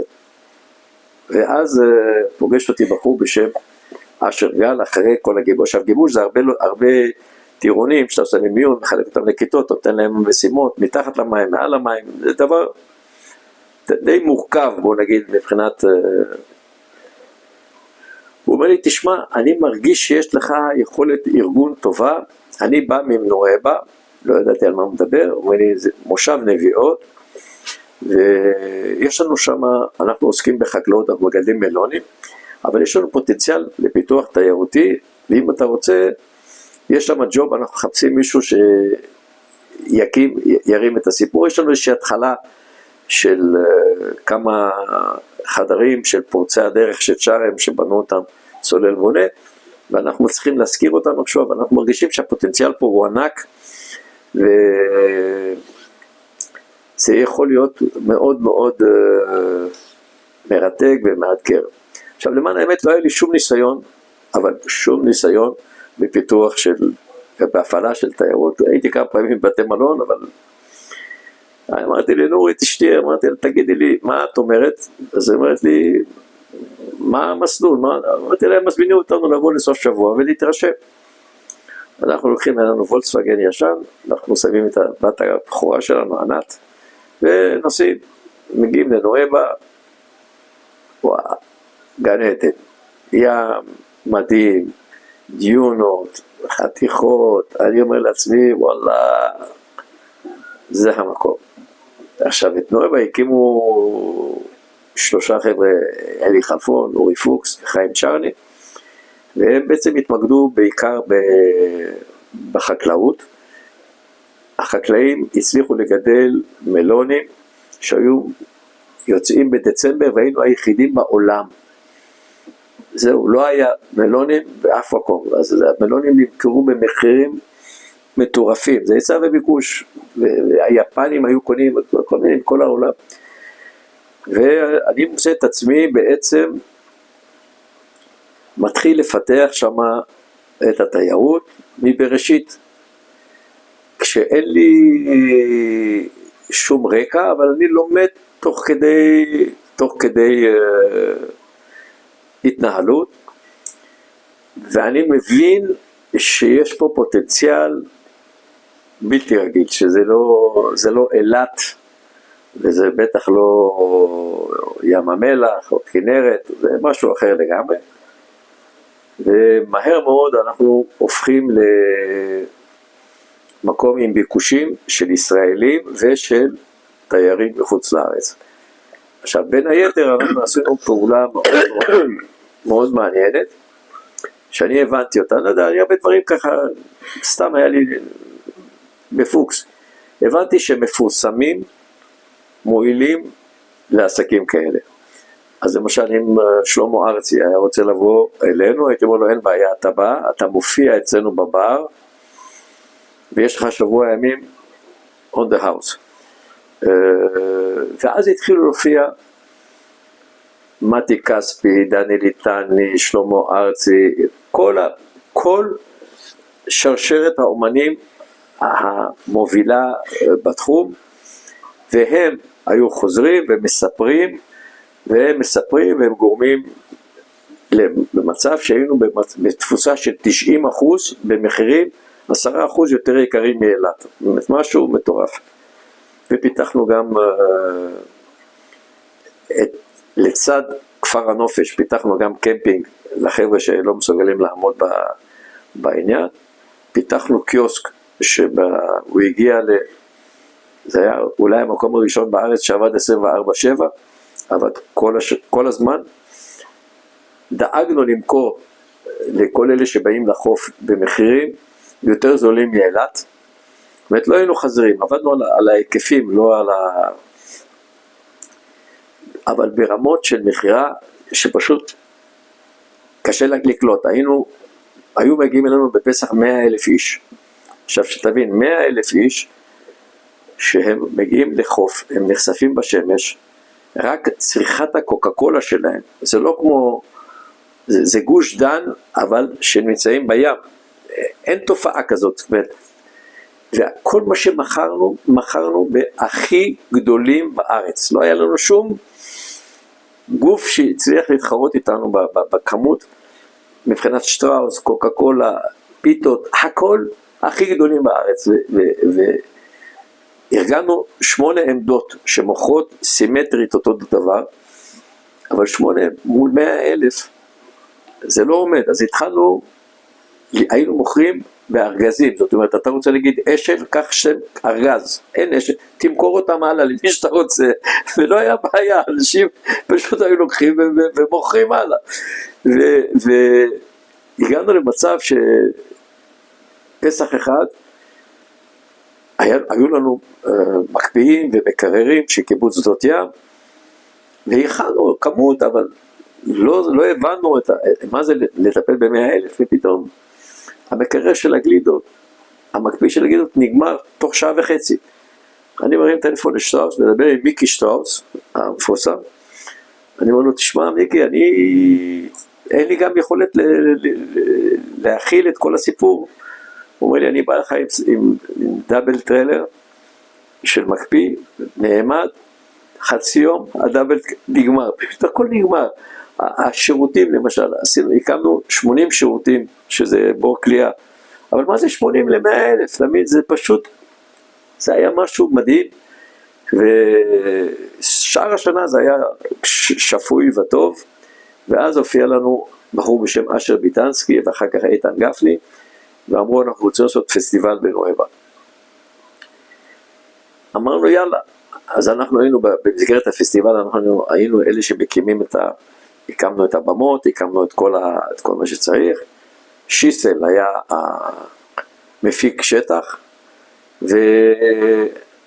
ועשינו פסטיבל, בהתחלה יומיים, אחר כך עשינו פסטיבל 4 ימים, וזה הפך לדבר הכי משמעותי בתחום הבידור ההמוני. זאת אומרת, מה שיש עכשיו, שאתה רואה בפארק הירקון, אני מדבר לך לפני 50 שנה, זה היה, פתאום עלו אומנים והם חטפו פירק ברכיים, פתאום הם ראו 10,000 איש, אף אחד לא, כולם הכירו את סבתא, פתאום הוא מופיע לפני 10,000 איש, זה היה משהו שאין לו שום אח ורע, עד כדי כך שהם לא היו מסוגלים לעלות לבמה, אז היינו צריכים לדחוף אותם. עכשיו הופיעו שם ריצ'י הבנס, הופיע שם להקת אבא, הופיעו שם שמות שאני לא יודע אם עד היום להקת אבא הופיע באיזשהו מקום בארץ, אבל לא משנה. בפסטיבל נואבה עשה לנו פרסומת אדירה מבחינה בינלאומית. אנחנו הופענו, היו שם 14 צוותי טלוויזיה שבאו מכל העולם בפסטיבל, וזה פתאום הפך כאילו להמשך של וודסטוק, וברור שהיו שם סמים, חשיש וכל זה בצורה מטורפת. המשטרה הביאה כלבים שמריחים חשיש, וראית פתאום הכלבים נשכבים על הרצפה בסוטון, נגמרו מרוב שהיה שם, לא היית צריך, היית הולך והיית מריח את החשיש ומבסוט.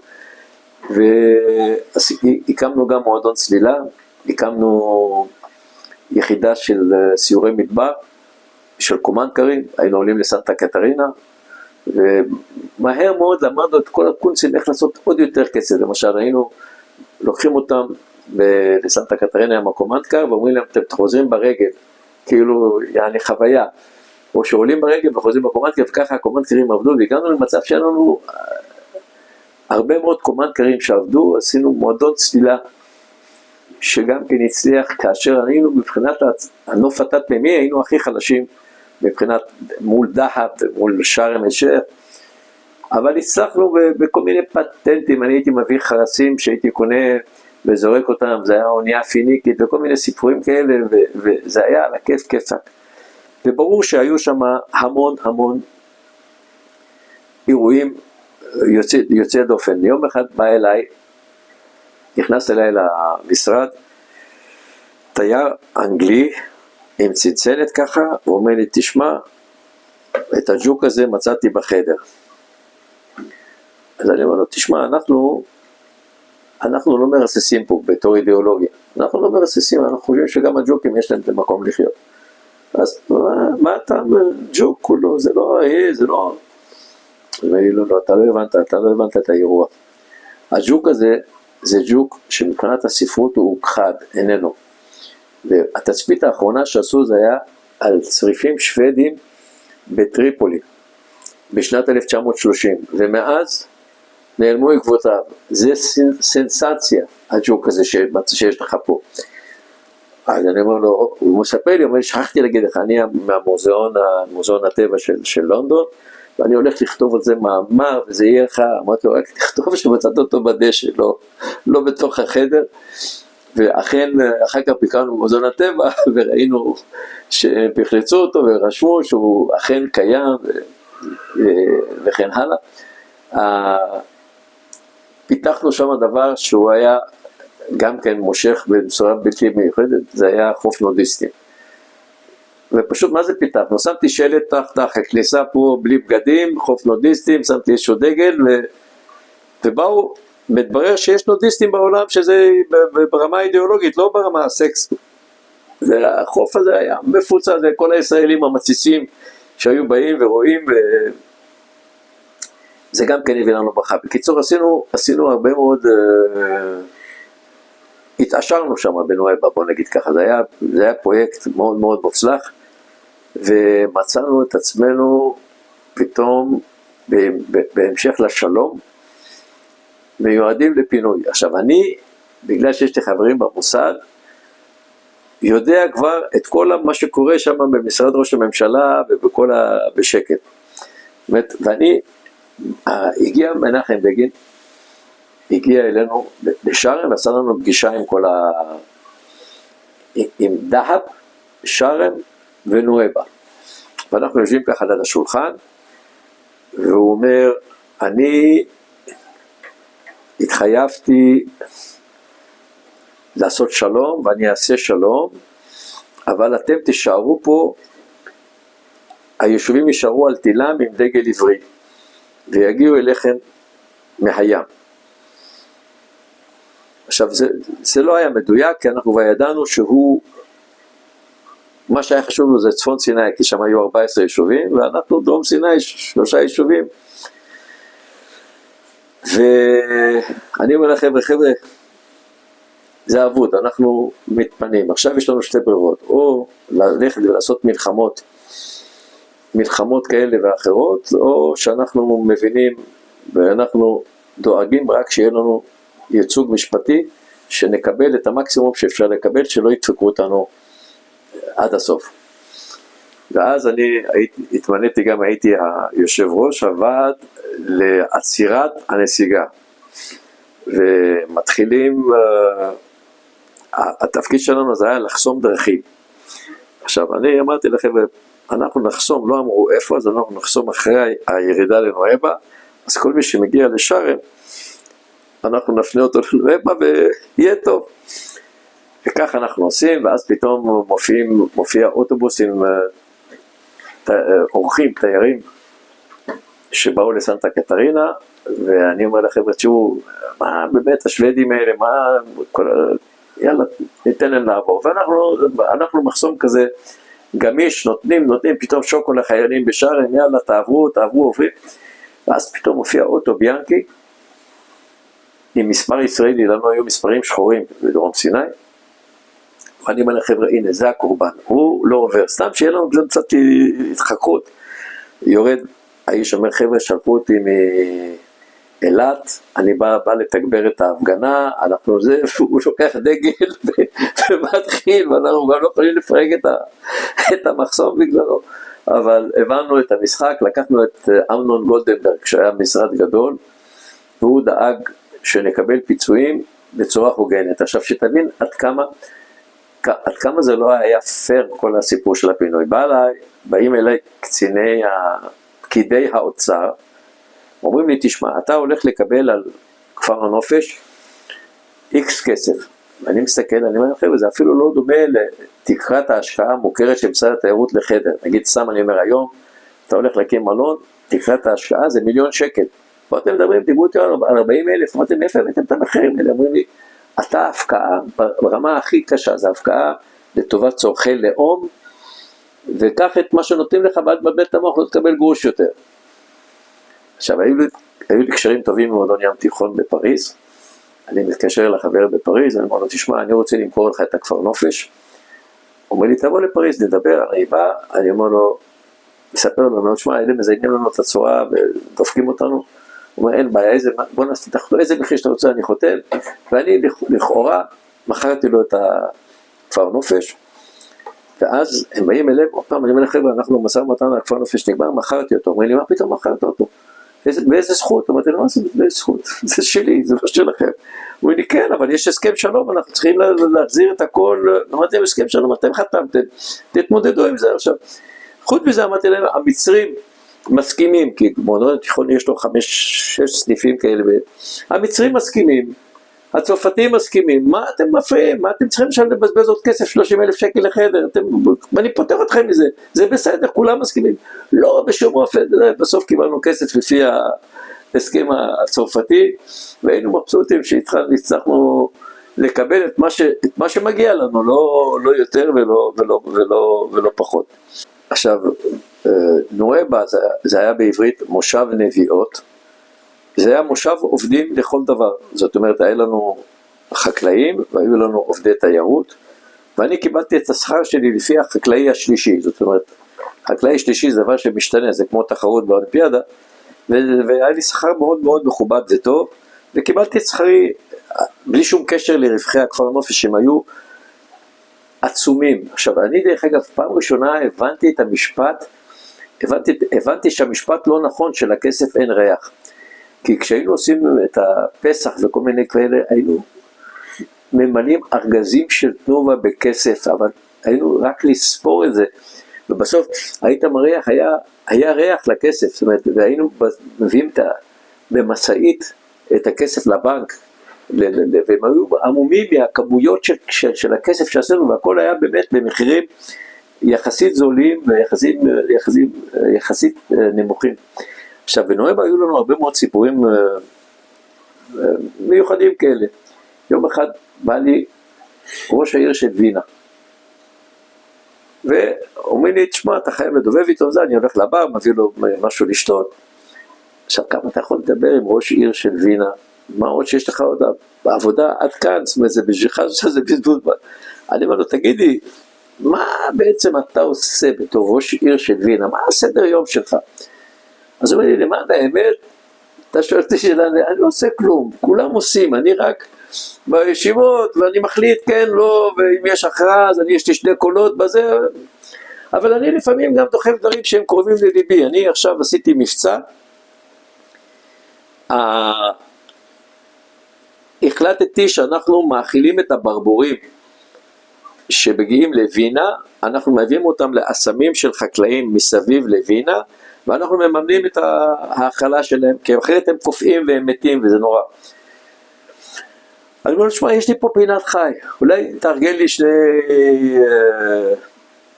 ברבורים כאלה. אומר לי, אין שום בעיה. אני מדבר עם אחת מחברות הצ'ארטר, שהיינו חברים שלהם, אומרים, אין שום בעיה, ושולחים 2 ברבורים עם כל אתה יודע, הוסטלים הם מסודרים, עם כל המסמכים, שזה הכל בסדר וזה. אנחנו מגיעים, אתה רואה את הטקס מהאיש של החברת הצ'ארטר, ואני, כל אחד עם ברבור ביד, ומבסוטים, בזה התעופה באילת. ואז מופיע לי מנהל המכס של אילת, שרלי ביטון. אומר לי, עמנואל, אני לא רוצה לקלקל לך את השמחה, אבל יש פה אירוע מכס. אני אומר לו, על מה? אומר לי, את הברבורים. הוא אומר לו, לא, בסדר, אני אבוא מחר, מחרתיים, אני לא נסדיר את זה. אני מגיע למחרת, או כמה ימים אחרי, הוא אומר לי, אתה צריך לשלם $14,000.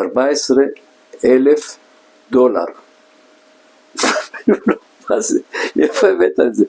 אז אומר לי, תשמע, אני בדקתי ברבורים ברווזים וסוסים, הם פטורים אם אין עליהם מכס. אז אני אומר לו, תגידי, איך הגעת למחיר הזה? אומר לי, תראה, אני בדקתי, הברבורים שהבאת זה ברבור שר. יש ברבור מצוי, ברבור שר וברבור אילם. זה למדתי תוך כדי. אומר לי, הברבור שר, אני לקחתי את המחיר של ציפור שיר, והכנריות, שזה שוקלות גרמים, הוא שוקל 5 קילו, וזה הסכום.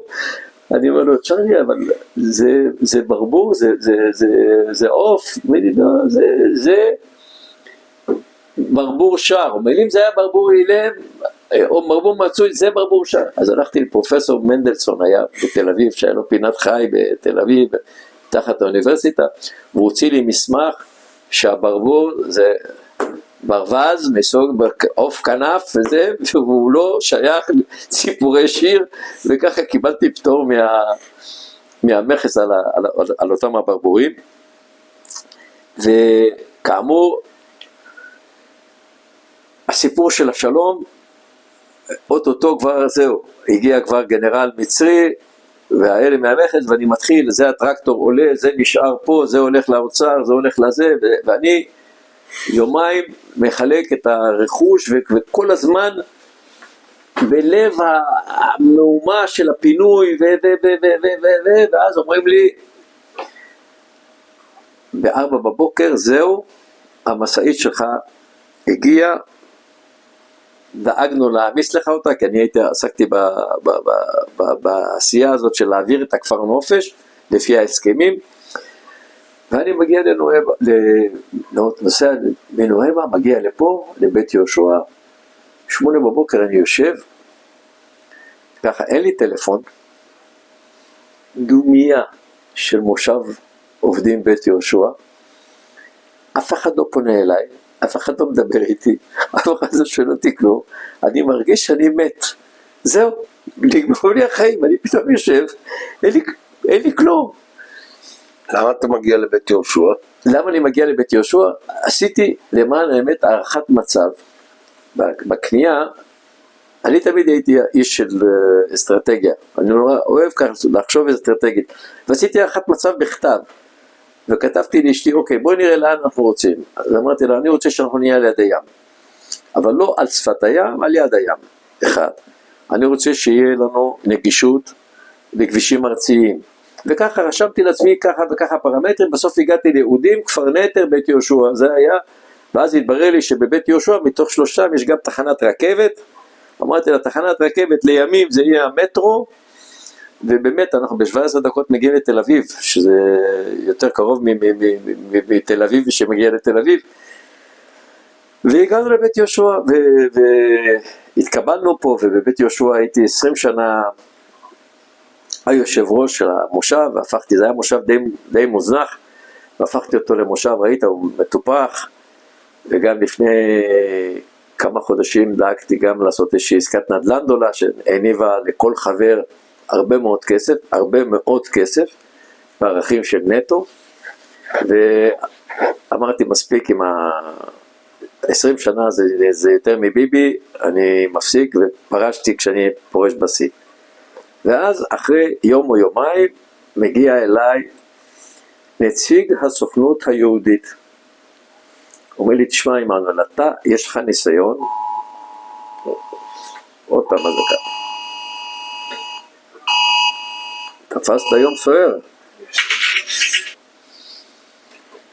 מופיע לי אחרי יום יומיים, דרך אגב זה כמה ימים גם לפני מלחמת לבנון הראשונה, מופיע לי פה בחור, אומר לי, אני מהסוכנות היהודית, אני יודע שאתה יודע מה זה תיירות במגזר הכפרי, אתה בין היחידים שמבין איך מושב מתפקד עם ברנז'ה כזאת.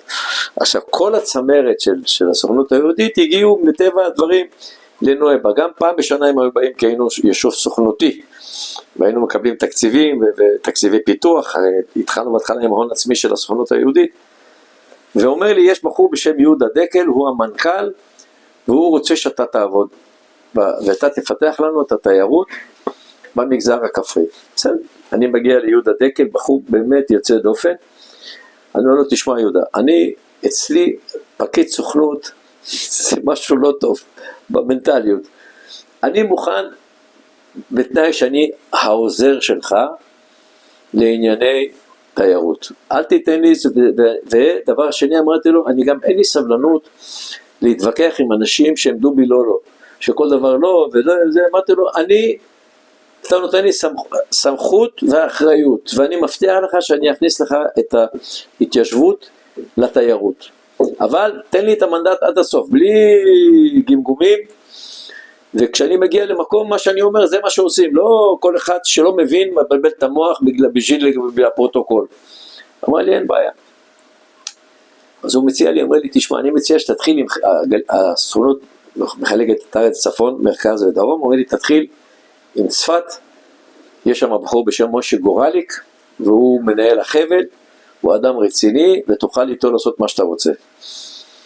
עכשיו, אני מרים לו טלפון, אני אומר לו, אומר לי, תשמע, אני בשבוע הקרוב, אני כבר מפוצץ בפגישות, אמרתי לו, מתי הפגישה הראשונה שלך? אמר לי, ב7 בבוקר, אמרתי לו, אני ב6 אצלך. הוא אומר לי, מאיפה אתה בא? אמרתי לו, בבית יהושע. הוא אומר לי, אתה יודע מה? מתאים לי, 6, אני בא אליו ב6, ואז אני עושה איתו איזושהי הערכת מצב, ואני אומר לו, תשמע, בוא נלך על דברים שאין קודם כל. אני אומר לו, אין היום בהתיישבות הכפרית צימרים, מה שקראו אחר כך יחידות אירוח. אמרתי לו, אין צימרים, בוא נעשה צימרים. אני אומר לי, אתה יודע מה, בוא נעשה צימרים. ואז אני מגיע ומתברר שיש שחקן נוסף, זה מינהל מקרקעי ישראל. ומינהל מקרקעי ישראל אומרים לי, תשמע, אימנו, הרעיון שלך בסדר, אבל אין החלטות לעשות צימרים. אמרתי להם, אז קבלו החלטות. מסתכלים עליה ככה, אומרים לי, אתה יודע מה זה לקבל החלטות במינהל? אמרתי לו, אני יודע מה זה לקבל החלטות במינהל, לכם ותפסיקו לבלבל את המוח. אני רוצה להופיע לפני המינהל, אז סידרו לי רעיון עם ראש המינהל, אמרתי, תגידי, מה הבעיה לקבל החלטה? אמרתי לי, אבל צבא, צריך החלטה, איזה החלטה? אמרתי לו, החלטה פשוטה, המצאתי לו במקום, אמרתי לו, בגליל, 8 חדרים לכל חבר מושב, 20 מטר חדר, זה היה קטן מדי בדיעבד, ובמרכז 4 חדרים, זה הכל. קיבלו החלטה 7 משהו, וזהו, פתאום יש, עכשיו אמרו, אוקיי, ולמי נאשר ולמי לא נאשר? אמרתי להם, חבר'ה, תפסיקו, שוק חופשי, נאשר למי שרוצה. אני אומר לכם שחסרים פה כרגע בגליל 10,000 צימרים. ובפועל,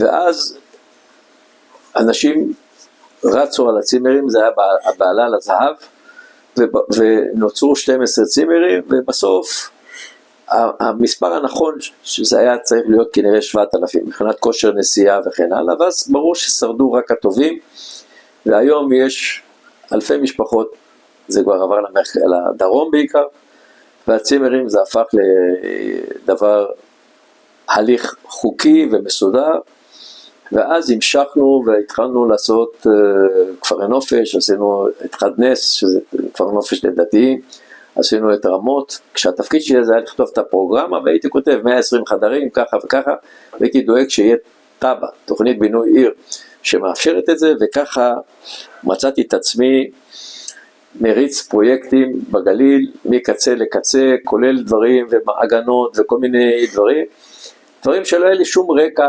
אמיתי, מקצועי, אלא היה לי רקע רק מעשי, כי אני כבר את כל הדברים האלה עשיתי בצורה מעשית, זאת אומרת, ידעתי איך לאכול את זה, והייתי מאוד מקובל, ולמדו כולם שאני לא, שמה שאני אומר זהו, מעבר נתנו לי כוח יותר ממה וככה היה, כי לא היה לי סבלנות גם בכל הקשקושים של הדיונים, שבלבלים את המוח רק בשביל בבית, אחד אומר לי, נגיד, תוכיח, איזה הוכחה יש לך שיש בכלל צורך, וזה אמרתי לי, אין שום הוכחה, זה מה שצריך, ובזה נגמר האירוע.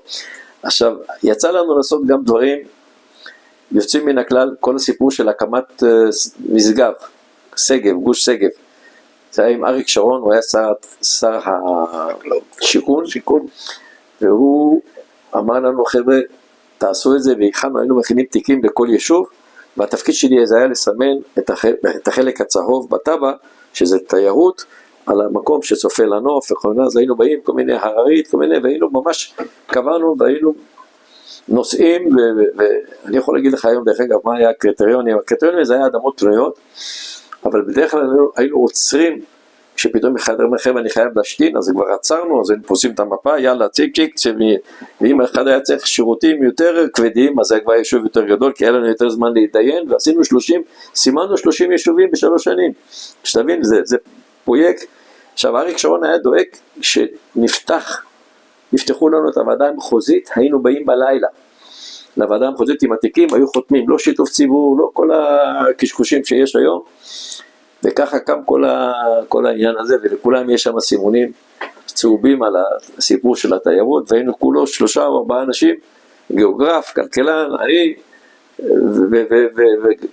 ושמות נתנו כבר למישהו אחר שיעשה ועדת שמות, כי כבר לא יכולנו להמציא יותר שמות. אפרופו, במגילות, שזה צפון ים המלח, אנחנו עושים סיור בשביל להקים את היישובים של מגילות שקמו, ואז יהודה דקל מסתכל ואומר לי, עמנואל, אתה רואה פה את הירוק, יש את הירוק של עין פשחה, אתה רואה את הירוק, בוא נקרא לאיזשהו יישוב, תן לי שם של נווה, אומר לי, אמרתי לו, תשמע, הייתה פה לוט, בוא נקרא לזה נווה לוט. אבל תכלס היישובים קמו, והיה לי חלק בעניין, ואז בשלב מסוים, אחרי 7 שנים של באמת עשייה בקנה מידה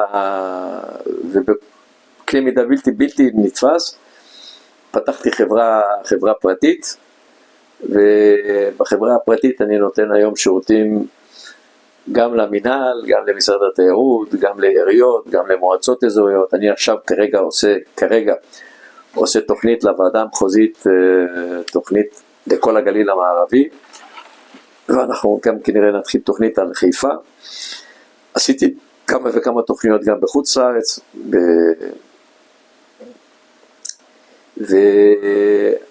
וחוץ ממני מועסקים בסדר גודל של 15 איש במעגלים מסביב, אדריכלים, כלכלנים, שמאים. אני עושה עכשיו פרויקט חדש, שהוא יהיה למצפה שלם וחצרות אחרי של חוף מינרל שקה שם עם הבולנים. אז אנחנו עושים עכשיו אתר חדש, שהוא יהיה בעצם צופה לים המלח ולא על שפת ים המלח. יש בזה הרבה מאוד יתרונות, גם מחוץ לבולנים, גם עם פנורמה בלתי רגילה, גם קרוב לתשתיות, וגם החלק הכי צפוני של ים המלח, ששם הולך להיות עכשיו מוקד במצפה שלם של תיירות חדשה, שזה יהיה המוקד השלישי בים המלח. ובעיקרון אני כבר בגיל שאני כבר מתחיל לחשוב על פרישה, למרות שיש ביקושים, אז אני מספק אותם, אבל כנראה שאני גם צריך איכשהו להעביר את המושכות לאחרים. יש לי כבר, פעם לא היו לי בכלל מתחרים, הייתי לבד, היום יש כבר די הרבה, ואני הרבה פעמים רואה בעבודות שלהם את המשפטים שלי ככה, שאני יודע שאני כתבתי אותם, אבל זה בסדר, אני אומר, העיקר לפתח את הארץ. אני חושב שאנחנו הולכים להיכנס עכשיו אחרי המלחמה הזאת, לאיזשהו מזרח תיכון חדש, ואז מדינת ישראל עם כל הערכים שיש לה, שזה ראשית היהדות, הנוצרות, מקום שני בחשיבותו לאסלאם, ים כנרת, ים תיכון, ים המלח, ים סוף, כל הדברים האלה זה בסוף מתחבר למדינה שתהיה מדינה של 7, 8, 9 מיליון תיירים, ומי שיעסוק בזה יהיה לו הרבה מאוד נחת ופרנסה. זה מה שאני יכול להגיד לך בשלב הזה. אלון, לפני שאנחנו מסיימים, ספר לי קצת על המשפחה הגרעינית שלך. למי אתה נשוי, כמה ילדים? אוקיי, אז אני נשוי לנורית, היא שירתה בחיל הים, הכרתי אותה בבאקו, כשגייסתי טירונים, אז זיהיתי אותה, חשבתי שהיא מתאימה וראויה, היא באמת כזאת. יש לנו 3 ילדים, יש לנו בת ענת שהיא מורה לחינוך מיוחד, יש לנו עוד בת טל שהיא גננת מוסמכת, ויש לנו את דן שהוא דוקטור לחיידקים וכל מיני חולרות, והוא מתעסק בסטארט-אפים שנותנים פתרונות ותעשיית התרופות וכן הלאה, זה התחום שלו. ויש לי גם נכדים, יש לי נכד אחד בחיל התותחנים ביחידה מסווגת, ועוד 2 שהם הולכים להתגייס, ועוד חיילת שעכשיו עושה קורס נפגעים של הצבא, והם גרים בבחן ובשער אפרים, ודן, שהוא דוקטור גם בהשכלתו, הוא גר פה במושב. היה לי אח שהיה איש משרד התיירות, חובק עולם, הוא היה 5 שנים באיטליה, 5 שנים בצרפת, 5 שנים בלונדון, 5 שנים בארצות הברית, היה איש שיווק יוצא מן הכלל, נפטר לפני כמה שנים, וזה פחות או יותר הסיפור. אני רוצה להודות לך על הרעיון הזה. מה שאני יכול לאחל לך זה המשך עשייה פוריה, בריאות ונחת. תודה רבה שבאת וטרחת.